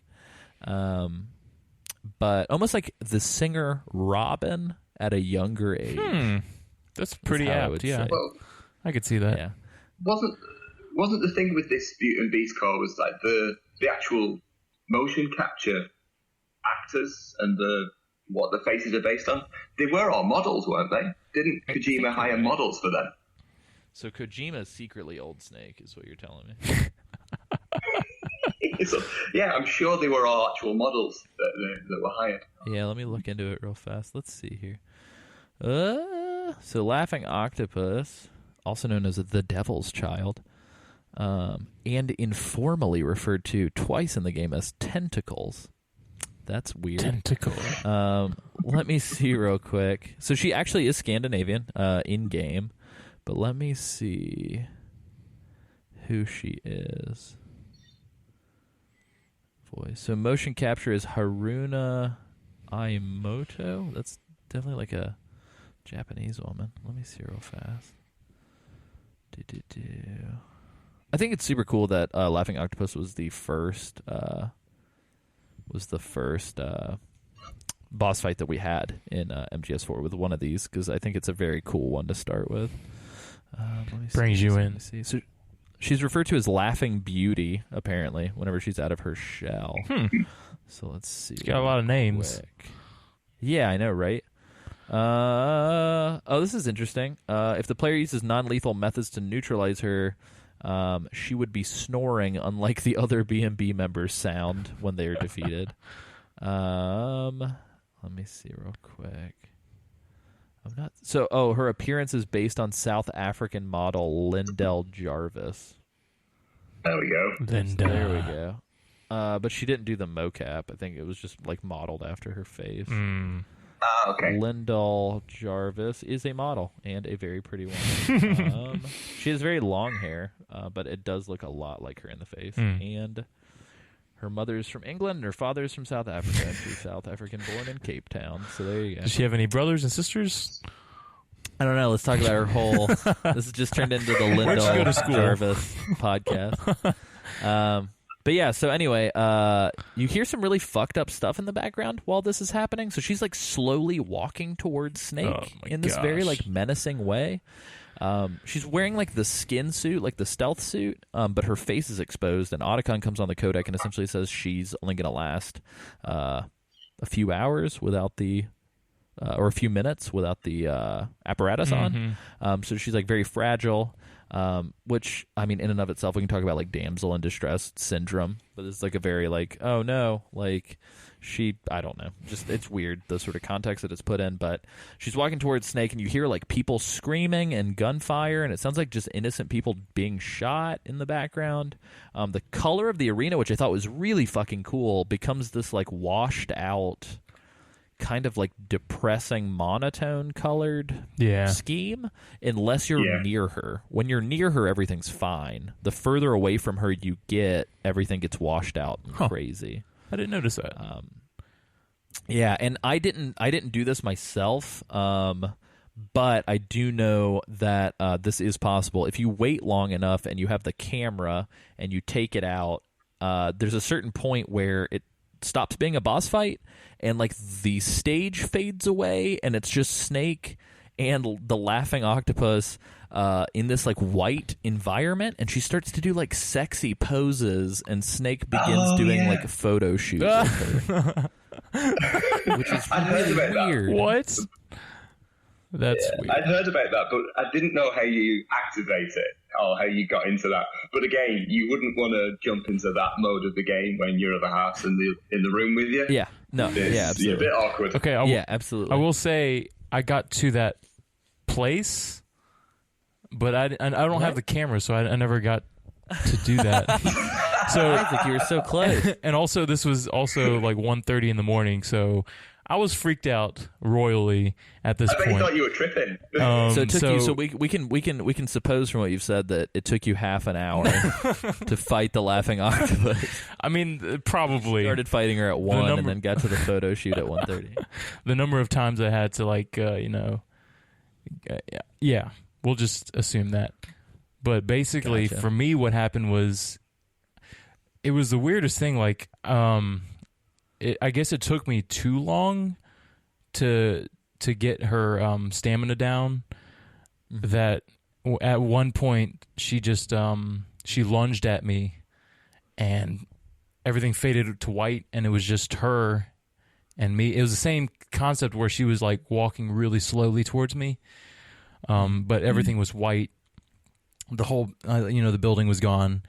And there was a timer. It was like 3 minutes, I think, counting down. And I did not want to find out what happened after 3 minutes, so I made sure to kill her in that time, which I did. So, jeez, yeah, I know. Did you get one of the hooks? One of the hooks that take like half your health off you as well? Hooks? Oh no, I don't think so. Hooks. So she's she comes up and like curls up and like grabs Snake. Oh no, I tried to stay at the end of the hallway. Golly, that's Isaac's like, stay away from me, pretty lady.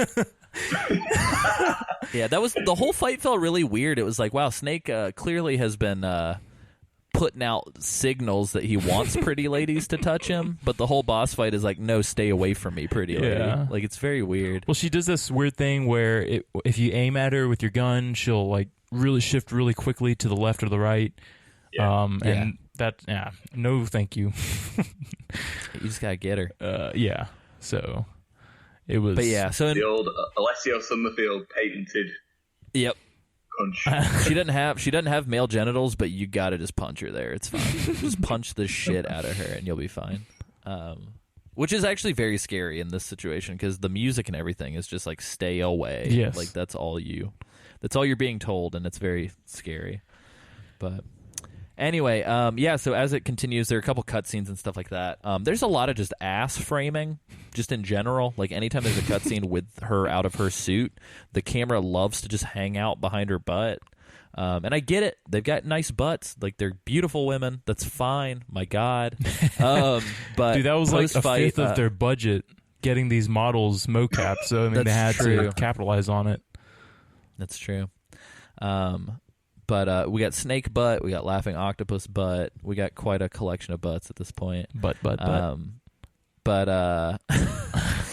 She falls into the fetal position once you defeat her, at least for me, and she started sucking her thumb. I non-lethaled, so I don't know if it's different if you kill her. But I don't think she died. She just kind of like laid down and went to sleep. Snake got her little super cool face octo camo mask, which I thought was really cool. Like, even Snake acknowledges how cool it is. And I heard a baby laugh, and then the codec rang, and it was Drebin.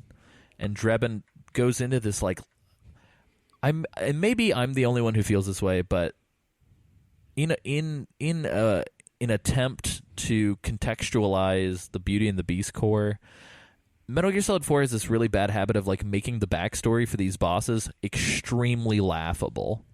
So like, it was so over the top as to be insane for me. every time we fight one of these, Drebin's going to call in and tell us their backstory. Which it feels a little disingenuous not coming from the boss. Because like the reason why we got upset when Psycho Mantis died is because he told us all this stuff. But instead, Drebin calls and he's like, "Oh, hey, Laughing Octopus, you just got rid of her. Cool. She was born in like a little fishing village. The fishing village got destroyed and like everyone got slaughtered except for her.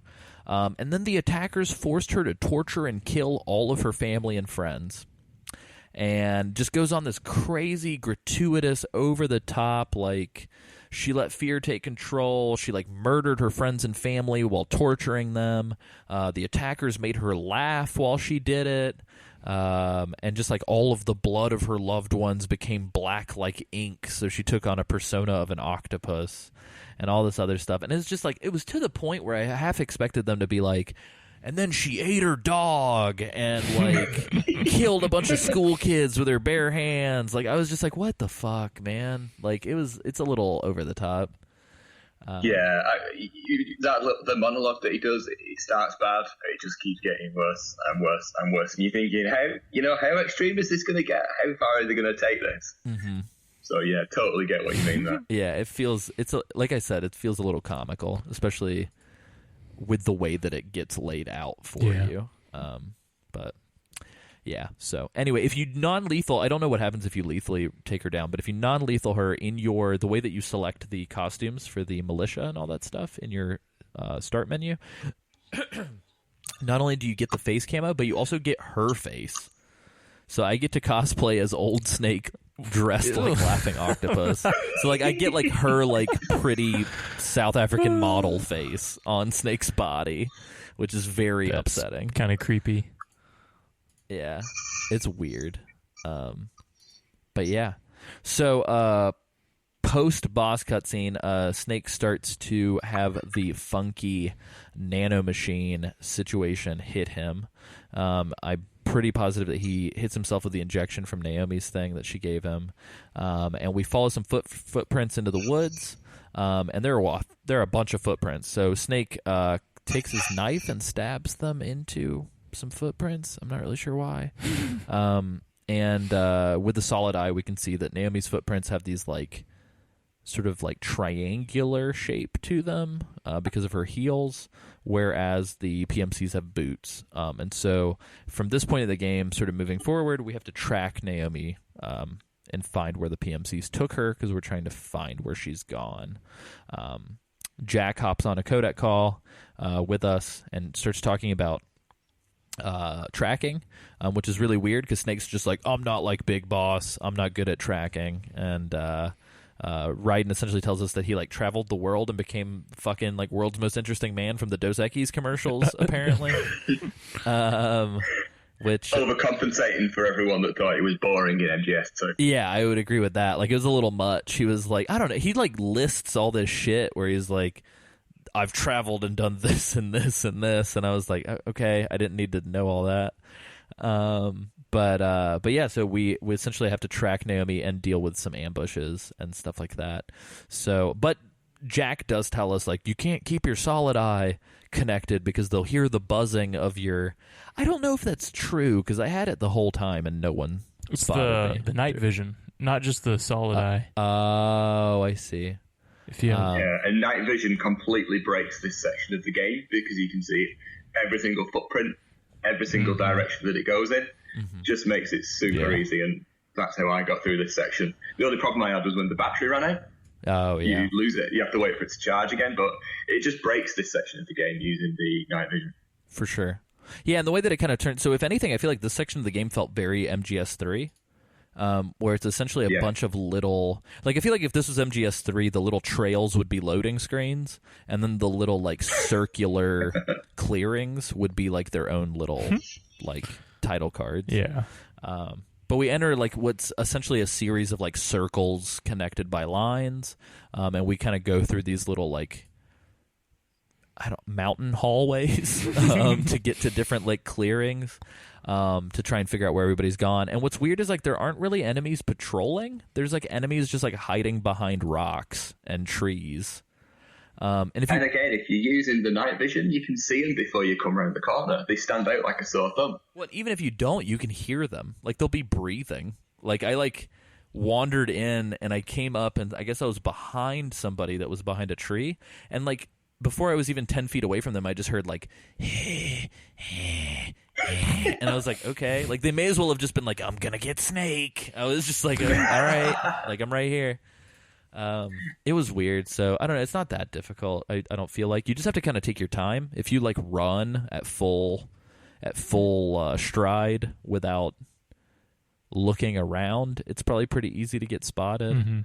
There is a section at one point where you come across where there's like some claymore mines, which tends to be a little tricky, and this sucks because I think I'm going to have a kill added to the end of my Act 2 screen.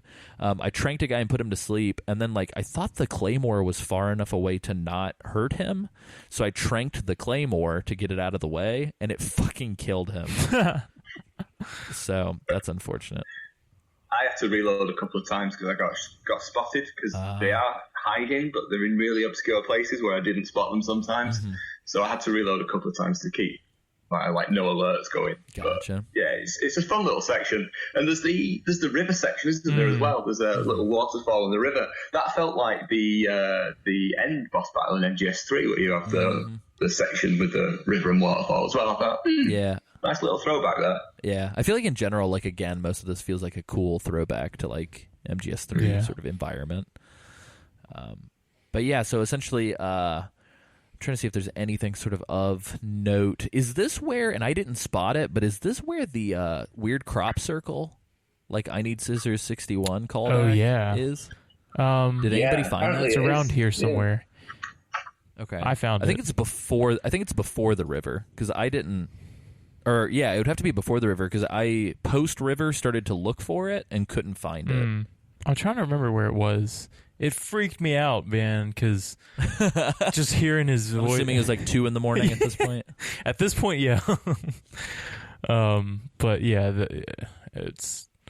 I can't remember if it was post or pre-river, but it's in this... I don't know. Yeah, essentially what it is like there's almost like a you come across like a miniature crop circle, and when you stand in the middle of it, you hear sort of like flashback voice of Roy Campbell just saying like the weird shit from MGS2. So he does this whole like I Need Scissors 61, or like I think he like I was driving home and I like looked up and like disappeared into the sunlight or whatever weird story. But it does those, and I don't know if you get anything for it necessarily. You get kind of like an Easter egg. You get some Drebbing points for listening to it to the end. Oh, really? You get like a boost of Drebbing points. Oh, I guess I didn't stay to the Drebbing end. calls you up. He's like, I'm going to pay you for that weird story you just heard. But so there's that, and then there's another Easter egg, which I did find, which is you can come across a little clearing where it looks like the development team did like Hollywood-style like hands, like the little like hand in the cement kind of thing that you do. Oh yeah, that's pretty cool. Yeah, so I remember they that, did like the handprints for all the dev team, which I thought was pretty cool. Did you guys come across the families of guinea pigs? Yeah. Yes, tracked them. They're amazing. I like found one, and then like 5 more came after him, and I was like, "That's amazing!" And they're all going like, "Wah, wah, wah." Yeah. It's pretty good. Little cute guys. There's also there's a house set up where I feel like some PMC guard was just like, they put like a cassette tape of Naomi's voice in a radio, and then put it in a house. And so like if you don't sneak up to it, there's just a house where you hear Naomi be like, "Snake, come save me, please, Snake, I'm here." And you like enter this house, and if you don't spot it, there's like somebody with a sniper rifle across the way. And so, like, as you come out of the house, they'll just fucking blow your head off. But I was able to just, like, snipe I sniped the person out before they sniped me with the Masanagant. And then I just, like, walked in and, like, turned the radio off and was like, this is stupid.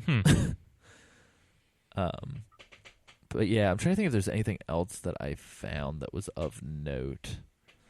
You come across a couple different sections where it's like it starts to splinter off into multiple directions, so... Even though you can kind of night vision goggle your way through it, there are specific points where you're going to kind of have to check around. Yeah, it's a pretty big map, really, when you think about it. There's lots of different ways to go, so it can get pretty confusing. Yeah. Mm-hmm. It's not the easiest section to get through. Did you guys get spotted by the frogs? You get that call from Otacon, don't you? Going, "Hey, Snake, they can hear you. It's the Solid Eye." And then the frogs come. the frogs start coming towards you, and you have to deactivate the Solid Eye so they can't spot you. Oh, wow. No, I Yeah. did not get that. That's cool. Did you not get that call? Oh. Yeah, It's been me trying to cheat. But I got that call.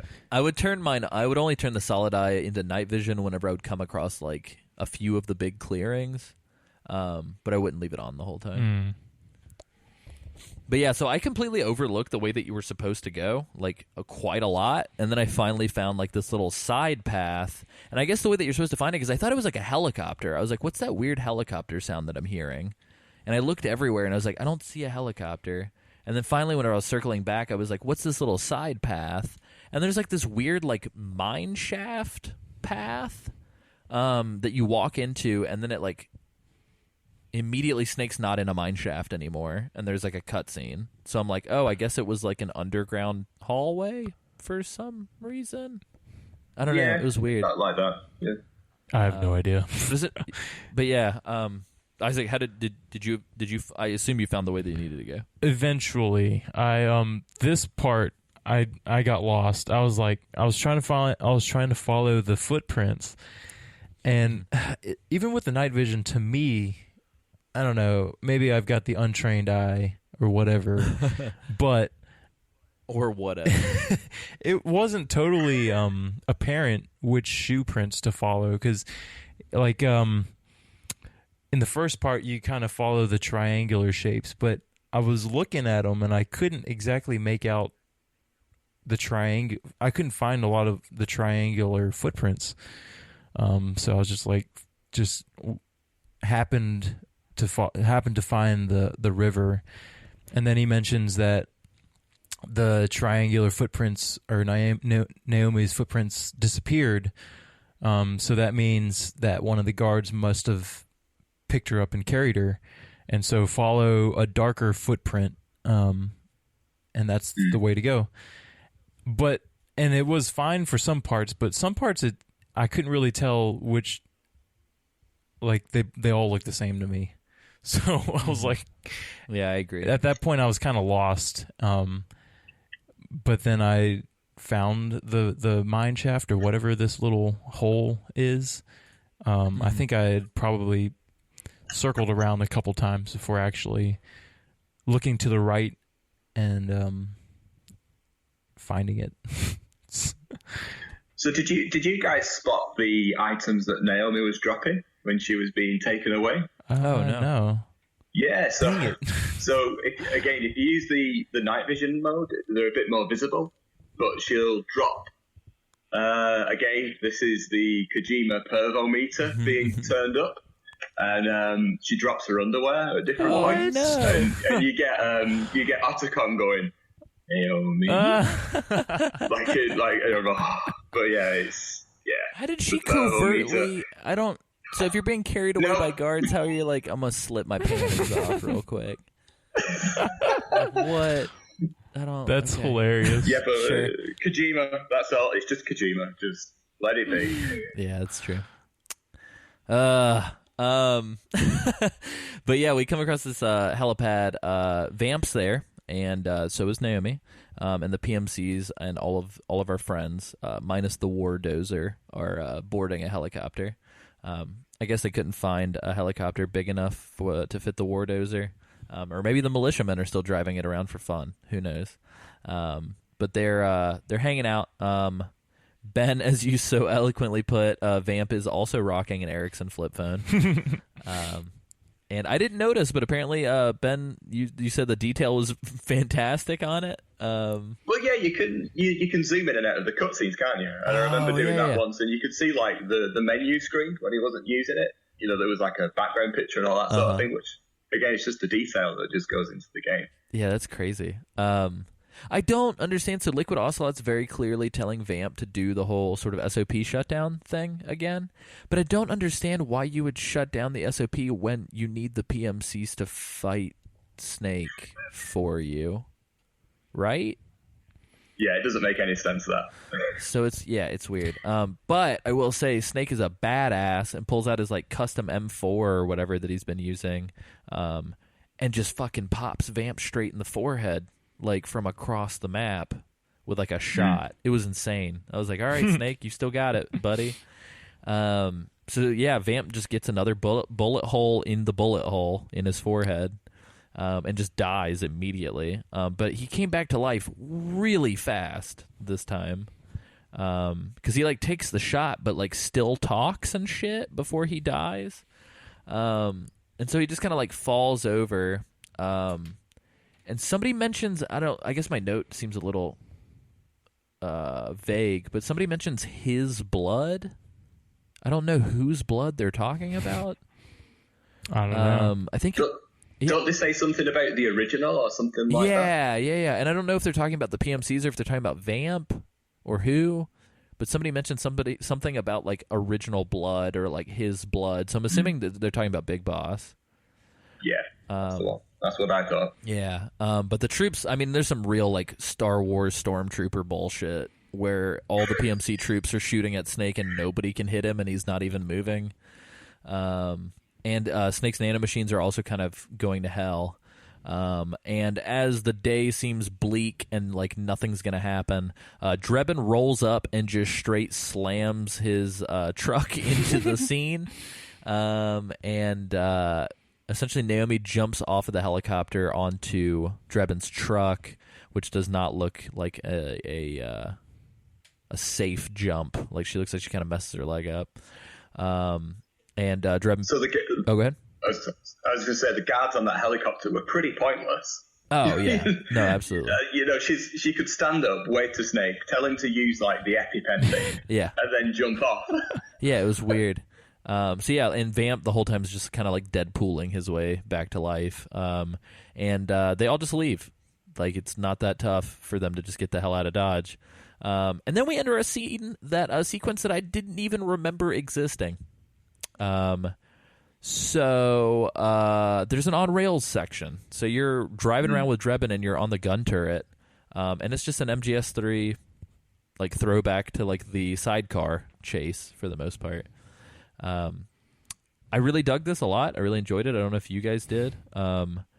Pretty sure I just fucking killed way too many people in this section. Is there any way to do this non-lethally? Like, how are you supposed to do this? Does it give you a kill count for killing the geckos, or are you just not supposed to kill the PMCs? So you've got to kill the PMCs, or they flood the striker. They jump onto the side. Again, I was having a look through the guide, and they don't count towards your kill count because it's an actual part of the section of the game that you have to do. You have to kill them so they don't get all over the striker. So it doesn't count towards your kill count. Cool. But yeah, I dug it. It's super neat. Essentially, all the PMCs are kind of zombified, I guess, because the SOP system was turned off. So they're all in their weird, like, lucid state where they're not really shooting. They're just kind of flailing. And essentially you're just shooting at geckos that are chasing you, which I thought was really neat, while simultaneously dismounting the turret to fight off waves of, like, weird zombie dudes that are climbing up all over you. Did you guys have a hard time with any of this stuff at all? It was pretty easy. It wasn't too bad. The turn radius on that turret sucks is the only problem. Like, I couldn't get it to turn quick enough, especially whenever you had to shoot behind you and then back to the front. Yeah, it was really slow. It was really slow. But, I mean, it wasn't too bad. It wasn't like you were on a crunch or anything. It was just, here's a gun, here's a turret. Just shoot at things while I get us out of here.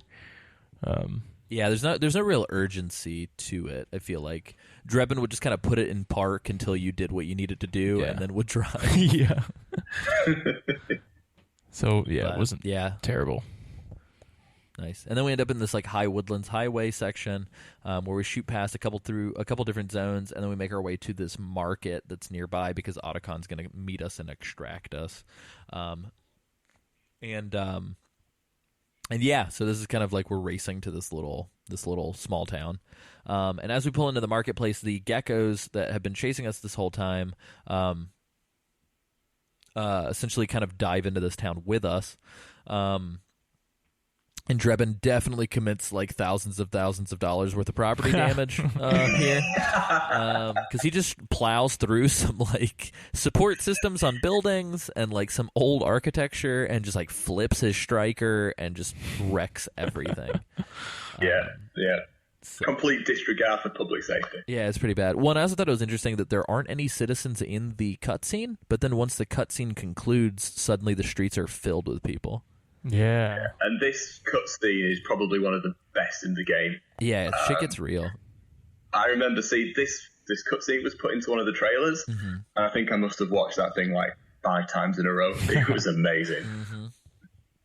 Yeah, it's pretty neat. So right before we get into like the crazy ninja boss battle insanity that's about to happen, Naomi and Snake and Drebin and Skin Monkey all get out of the vehicle. Skin Monkey clearly is also a pervert and is in love with Naomi.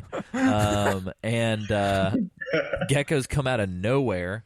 And I don't know, it's weird. Like some of them chase them into the marketplace, but then like there's none for a little bit, and then they just like come out of nowhere. And so once everybody gets out of the vehicle and everything like that, there's obviously all of our uncomfortable Naomi framing of her things, of her female bits. And there's this real weird sequence that I thought was actually kind of interesting where Snake, Naomi, and the Skin Monkey are all walking together, and it reminded me of that like Banksy, Mickey Mouse, Ronald McDonald, and like Starving Child print, like the graffiti piece. I don't know if anybody's seen that. Yeah. It's pretty weird looking, so I don't know if it's a throwback to that imagery, which I'm pretty sure, I don't know if it was from Vietnam. I'm pretty sure it was from something. I can't remember. It was a very... do you know what I'm talking about with like the Starving Child? Like that famous photograph? Yeah, I saw your note on that, and I was like, that's quite interesting. I did some digging, and it's a throwback to the space race during the 60s. So before people sent man to space, they sent monkeys, and there's some picture of a monkey stood between 2 astronauts that was taken back then, and apparently that picture is a throwback to that. And when you're in one of the cutscenes in Drebin Striker, that flashback photograph is on the wall, so you can see it a bit clearer. I don't know if they're trying to say that Skin Monkey was one of the monkeys that went to space. I don't know, but yeah, I put a link in the notes. That's awesome. Explains it a bit better than I did. So yeah, stick it in the show notes. Yeah, that's awesome. Well, cool. But yeah, so essentially right after that, a mysterious masked man appears on a rooftop. Who could it be? And this is the cutscene, as Ben has said. This is the cutscene we've all been waiting for. If you've been watching any of the pre-release stuff or have kept up with anything MGS4 related in the promos, Naomi tears her skirt so that she can run and kicks her shoes off. And Raiden jumps down from the rooftops and reveals himself as Super Cyber Mecha Robo Ninja Raiden. And yeah, this is amazing. This, in essence, is the pilot. This is like the sizzle reel that was submitted for Metal Gear Rising: Revengeance to happen, which would release a couple years later. But this sequence right here is just sort of like a big fuck you to everybody that was like, I hate Raiden. Totally. Yep. Totally. Yeah, he does some really cool shit. So there's a little bit of like this kind of concurrent thing that's happening. So there's going to be like a little bit of a gameplay break and then like this crazy cutscene. But essentially Raiden is single-handedly with a sword and a crazy robot body that he suddenly has for some reason, which will be explained later. Decides to fight all these geckos off by himself. And boy, oh boy, does he, because sweet Jesus, he's just break dancing and flying around with this sword. And while that's all going on, Snake has got to run to meet Otacon. And this is where all of a sudden all these citizens come into play. So Snake is running through, it feels a little bit like the Middle Eastern section from Act 1, but we've got to run through like a city marketplace. And there's just geckos everywhere mowing citizens down, and you just have to kind of like weave through the geckos to get to the courtyard that we're meeting Otacon at.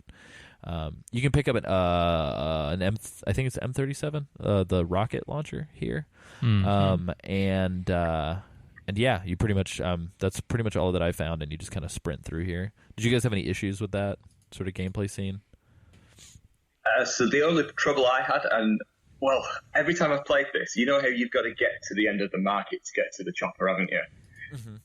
Every time I play through this, I kind of run, and there's a gecko that comes, isn't there, that blocks the way. And every time I play this, I get through that section with Snake being kicked over the line by the gecko. I've never actually made it properly. Every single time I play, I get kicked over the line by a gecko. That happened to me this time as well. That's how I wrote it. Yeah, I got to the end, and then the gecko did like a sweeping kick and just like punted me in the face. Exactly it. That's the one. That's it. So, Isaac, did you also get kicked? That and then some. I actually died a few times here. Hey! Woo! In this short little run, I think I died like 2-3 times because I couldn't. Oh wow! I couldn't figure it out, and I guess I didn't have the rations on, so it didn't kick in. How many deaths per square mile did Isaac have in this section? So yeah, I did get. What time was it when you were playing this section? It must have been like 2 a.m. This was another night. Oh wow! I started the next night on this part because I thought there was going to be more, and it was just this little tiny. You came back to it thinking, right, I've got another night of this. Oh shit, I've just got to run through this square. Man, I'm done. Yeah. Look, Laughing Octopus really, shook me. So that's true. I could not. Did you have weird dreams that night? I probably did, but I can't remember. Gotcha. So yeah, I did get swept quite a few times by these guys. Sweep the leg, gecko. Oh man, yeah. Those geckos have some thick thighs. They really by the way. do. I don't know if they work noticed. out. Yeah. At some point I want to talk to somebody about how these legs are getting organically grown to be put onto Metal Gears. Because I don't know if that's ever been addressed. Like, where are these legs coming from? Oh man, is there a creepy type of person out there that like eats Metal Gear legs that they've like poached? Ugh. I feel like there's some interesting side stories that can go on. In a bleak dystopian future, there are like hordes of bandits that kill Metal Gears and harvest their legs. You got to do what you got to do, man. Survival. It's true. That would have been the DLC if they did it for this game. That's true. Yeah. Anyway, weird digressions aside. We meet up with Otacon in the courtyard. Somehow, again, the world's quietest helicopter is here, where people can just talk at a normal voice, where the helicopter is at. Naomi and Otacon have a really weird moment. So, like, I very much so enjoyed it, but like the Mark II rolls up and Naomi's trying to get on the helicopter, and Otacon just kind of offhandedly says like, "Oh, I'm busy. I'm sorry, I can't help you." So the Mark II kind of like gives her a boost to get into the helicopter, and when she sits in the helicopter, she's like, "Oh, thank you," and then Otacon turns around to say like, "Oh, no problem," and that's when they know who each other is. Yeah. And there's this weird moment where I was just like, ooh. They just kind of shoot like the oh shit, I've missed you eyes at each other. They had a moment. Yeah. Something there, that's for sure. It was quite nice. But yeah, so then Vamp rolls up into Gecko Town, USA, or I guess Gecko Town, South America. And him and Raiden just have like a knife boy fight in the streets. They're dancing. They're literally dancing. It's crazy. Yeah, they're literally dancing with each other. Isaac, so this is the first time that you've ever seen this, I'm assuming. Oh, yeah. Yeah. I need to know what your takeaway of this. Of the whole thing, or which part? This part. This part. The ballet of death and homoeroticism and like white blood and just... My favorite part's the part... So, okay, there's a part where Raiden gets on his back and somehow like... So the geckos have these like little like weird like extended penis wire Whoa, flashlight things The that kind, they like. the tentacles. Yeah, the tentacles. they've got these Wires. weird like metal tentacles, and so they've like wrapped Raiden up while Vamp is like monologuing. While Vamp is vamping at Raiden, he's like covered in wires and tentacles from the Metal Gears. He just like gets on his back and then like spins his Breakdances. body in Oh, like man. breakdance style, but is able Yeah. to pick up 4 Metal Gears and spin them in a circle. It's the weirdest fucking thing Yeah. I've ever seen. He's got some strong legs. If you thought the geckos had strong legs, man, I just how do you have this idea, storyboard it, and then like pitch it to a team of people? Like, yeah, and then Raiden break dances with Metal Gears attached to his legs. Like, who was like, fuck yeah, $1 million, go for it? this It's might crazy. be Kojima's idea. You never know. That's true. Yeah, Kojima, he's had this thought for like 10 years. Oh, and He's during like, this, is why when this he's game like exists. swinging them around, Vamp is like dodging the geckos, and he's like doing his own little Yeah, dance. he's doing that really funky dance to dodge him, yeah. I thought that was so weird. hilarious. And Vamp's doing that thing where he like stabs Raiden and then pulls the knife out and like licks the blood off of his knife. But the blood is white, which is weird. Yeah. I guess it's some sort of like nanomachine, like cyber blood or something. It's got to be. Either I that was or listening to the soundtrack. You know the music that plays during this cutscene? That's like Raiden's theme, and the track's called White Blood. Huh. oh Oh, wow. that was quite cool. Huh. Yeah, and I will say, like, so throughout, too, I feel like there are these little, like, references to the MGS2 score. Because there are, like, these little tiny motifs that would come out of certain tracks, especially, like, when Vamp is around, that feel like they're kind of lifted wholesale from some of the tracks from MGS2. Well, it's the same composer, isn't it? Yeah. Isn't it Harry Gregson Williams? Is that who it is? Yeah, that's the one. Yep. I'm a big fan of his. I listen to a lot of his soundtracks. I think he's pretty good. Yeah, The Rock is also a very good soundtrack. He did that movie score. It's very good. But yeah, so essentially there's this just crazy shit going on. I will see if I can find a link and put it in the show notes for anybody at home, because like our words collectively cannot give justice to the insanity of the choreography of this cutscene. Yeah, it's really cool, but at the same time a little over the top, at the same time a little ridiculous, at the same time laughable. But Yeah, like Vamp puts like knives in his feet at some point and just like stabs the shit out of Raiden's chest. I know Raiden stabs himself with a sword so he Yeah. can stab Vamp behind him. Just a lot of piercing of men's bodies and Vamp- like moaning. Do you think these two are holding a grudge? Maybe. Yeah, it's weird. When Vamp does his whole like, oh, maybe you'll be the one to kill me line that he did in MGS2 as well. Do you think Vamp even remembers Raiden? Because I feel like he doesn't in this cutscene. I don't know. That's a good question. Maybe that's why Jack's so heated. He's like, remember me? And Vamp's like, I don't know who you are. I shot you in the goddamn head. Yeah, a lot. But so that happens. It's wild. And while that's all going on, or after that's going on, Vamp just like casually gets on the phone with Liquid Ocelot about finding the original and like trying to find their hiding place. Which I'm assuming, since Raiden told us that he like found Big Boss's body and delivered it to somebody, that's what they're referring to. Raiden's bleeding out in the helicopter because now all of our heroes are in one place. Naomi mentions that Raiden needs a lot of help, and she mentions that it's her fault that Vamp is immortal and that it's nanomachines. And as Ben so eloquently put in our show notes, cross that off your Metal Gear bingo card. So, because it's going to be happening a lot. So, And oh, go ahead. I also have a note at this point. I don't know if you can read that. It just says, huh? So, when Naomi explains this part, Otacon just cuts her off and he goes, huh? It's the most, I don't know. It was just a little over the top for me. That's amazing. Well, and so it's all predicated because every fucking time Vamp shows up, Otacon just goes, do you think he's immortal? And like somebody's always just like, no, you're dumb.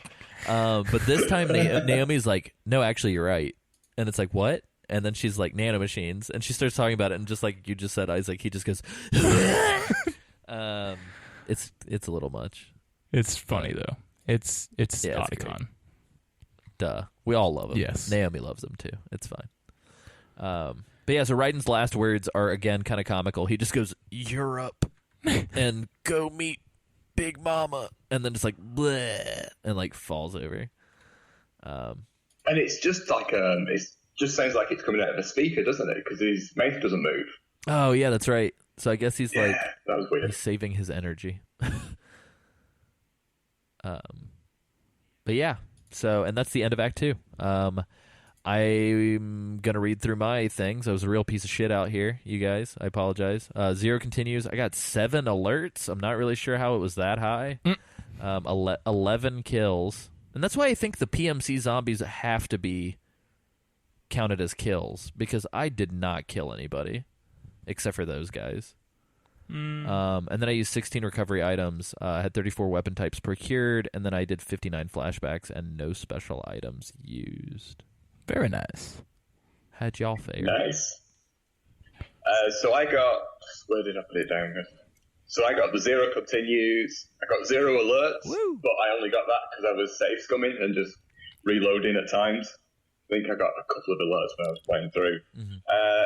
Again, I got 10 kills, which I didn't think I'd done. So I think it must be the zombies, like you mentioned. Just 5 recovery items, 30 weapon types found, and 45 flashbacks with no special items. You guys ready for this? Oh, did you actually take notes? No. Oh, I just took a picture. Oh, nice. Okay, I need this in my life. I've never gotten hard metrics on Isaac's playing capability. Well, you did it for Act 1, so I was like, I guess I should do it for Act 2. We have to hold each other accountable, Isaac. Yeah. All right, you ready? So I got 19 continues. Whoa! 67 alerts. Can it? And at that point, there should just be a mode to like permanently turn on alert. And like you guys, I thought I was using the Mark II, so I don't know how I got this many kills. 62. Whoa! Oh, nice. Shit. I have no idea where, because I was using the Mark II the whole time. So I don't know where those kills What came. if you were actually using the lethal pistol and you just didn't know it? That actually might be true. I was just like, go to sleep, and they're just bloodied all over the floor. Dude, wake up. Yeah, come on, mom's coming. Hurry. Dude. Wake up. You're fine. It's just a scratch. 24 recovery items, 33 weapons, and 54 flashbacks. So, Jeez. kind of rough. Isaac. If you can get more continues than Isaac, Yes, please write in and please. tell us that you did. Actually, Yeah, I need to know. Like, why? How? That's crazy. Well, thank you for powering through all that, Isaac. I feel like if I saw 20 game over screens in this part of the game, I would probably just be not wanting to play. well, all right. So a couple of these, I was just it's to the point where I get spotted and I don't want to reload, so I just let them kill me. So kind of the numbers are a little inflated, but I'm just kind of lazy at the same time. So no, it's all good. I'm actually you're kind of patient because it takes Snake a lot to die. I feel like, especially on the normal mode. Yeah. I've literally like the one time that I did do that, I feel like I stood there for like a good 30 seconds before they shot me to death. well, I've noticed He gets a bullet sponge. if you turn your back to them, it's a lot. You take a lot more damage. So Isaac's just like, kill me, and puts his back to it. Isaac's got all the tips on how to die quicker. I'm sorry, Isaac. So yeah, guys. So that's been pretty much the episode. Whenever we come back to the game after our listener response episode, we will be tackling Act 3 of Metal Gear Solid 4. Which spoiler alert takes place in Europe. man. Woo! Come on, Isaac. Raiden said to go to Europe. Where do you think we're gonna go? What if Raiden's like, go to Europe, and Snake's like, nah, I'm going to New York City. But yeah, so the globetrotting Fuck you, adventure. Ryder. No one tells me what to do. Yeah, I'll go when I'm ready. But yeah, so we'll get to enjoy more of the globetrotting adventure in 2 episodes' time. But Ben is going to be on our listener response episode as well, so we're very excited. So definitely tune into that next week when we read you guys' responses to Metal Gear Solid 4 thus far, and some general responses. But yeah, it's been an absolute pleasure. Ben, is there anything that you're working on or any place that people can find you online that you want to point people towards? So I feel really boring because all the guests that you've had on have said, oh yeah, I'm writing a book, or I'm working on this, or I'm working on that. I don't have that. I'm just a guy that plays the games for fun at the weekends. So no, I'm on Facebook, so you can hit me up on Facebook if you want, if you're a fan of the show, but sorry, I'm kind of boring in that respect. Fine. Yeah, so Ben's, you post some really cool stuff to the Facebook page. So for everybody listening, if you guys want to go to facebook.com/Metal Gear Mondays and share some cool stories or post some articles, I know that we're all trying to comment on each other's things. On top of that, we're at like 174 on the likes. If we can get up to at least 200, Zach said that he would be willing to destroy a cartridge copy of Snake's Revenge on camera for everybody. So don't forget that. And just to plug it here as well, just because it really does help us. If you guys are interested, you can go to patreon.com/Forever an Astronaut. Forever an Astronaut produces this show as well as 3 other podcasts, and we're actually going to be starting the Dev Diary podcast in April. Just in general, we've got guests from Goner, Perception, and a bunch of other, like Mother Russia Bleeds and a bunch of other really big indie games that are already scheduled to be guests on that show. So it's going to be a really, really cool show. So definitely check that out. But if you want to get this show early, I know typically I try and do 24 hours early. I think I'm going to just shift that to the moment I finish editing. So it could even be like up to 48 hours early or 72 hours early. You can go to patreon.com/Forever an Astronaut and pay $1 a month to be a part of our Slack, where we all talk about just whatever. The Metal Gear channel on there is pretty fun. And $5 a month will get you access to all of the shows that FAA does. So that includes the paid Season 1 of Dev Diary, which will hopefully be hitting some major platforms soon. More information on that, as well as all of our future shows, short films before they go out to festivals, and stuff like that, behind-the-scenes stuff. But yeah, so definitely check that out. Isaac also doesn't do much on Yeah, I'm also boring. So, is there anything that you guys want to push people to check out? Like, have you guys checked out anything online that you like a lot, or read any good books lately, or anything like that? How's Isaac's Twitter account doing? Are we any closer to another tweet? Yeah, where are we at? Oh, man. I'm kind of bummed out. Nobody liked my tweet or whatever you do to tweets. Nobody said anything to it. Jeez, Isaac. But that's just how it goes. Yeah, you can follow me at Doesn't Have a Twit if you want for the latest updates on my nothing going on. It's pretty great. Yeah, I'm trying to think if there's anything else. I have something to plug. So Gorillaz just put out 4 new tracks. So they're fucking great. Have they? Yep. Oh, nice. I'm going to check that out. Pretty wonderful. Yeah, Damon Albarn turned like 49 2 days ago or yesterday and went on BBC to talk about the new Gorillaz record, which comes out April 28th and is called Humans with a Z. And has a shit ton of collaborators. I think the deluxe edition is 26 tracks. The regular version is 24. 19. Oh, yeah. And there's like Grace Jones, a bunch of like dance hall and like reggae artists, as well as like De La Soul and like Carly Simon on the new record. So it's pretty crazy. Wow. Nice. But the 4 new tracks are really, really good. And there's a music video for one of them called Saturn's Bars with Z's. But yeah, so that's cool. Been really into that. I think other than that, that's pretty much it. Definitely give us an iTunes rating or review if you get the inkling to do so. All of that stuff helps us out. And other than that, promoting us on social media using the hashtag Metal Gear Mondays would be super helpful. Still trying to get that SEO boosted. And I think that's about it. ForeverAnAstronaut.com for all of our shows. Japanopod is back in full effect. We talked about circular storytelling and non-linear storytelling as it pertains to... It actually ended up being a weird bonus episode of this show because I talked a lot about Metal Gear Solid 5, actually, on that episode.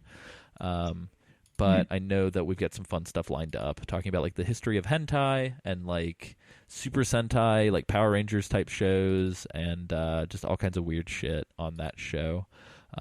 And I think that's about it.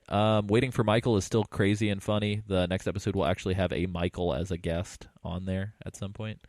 So that'll be fun. But that's it, ladies and gentlemen. Ben.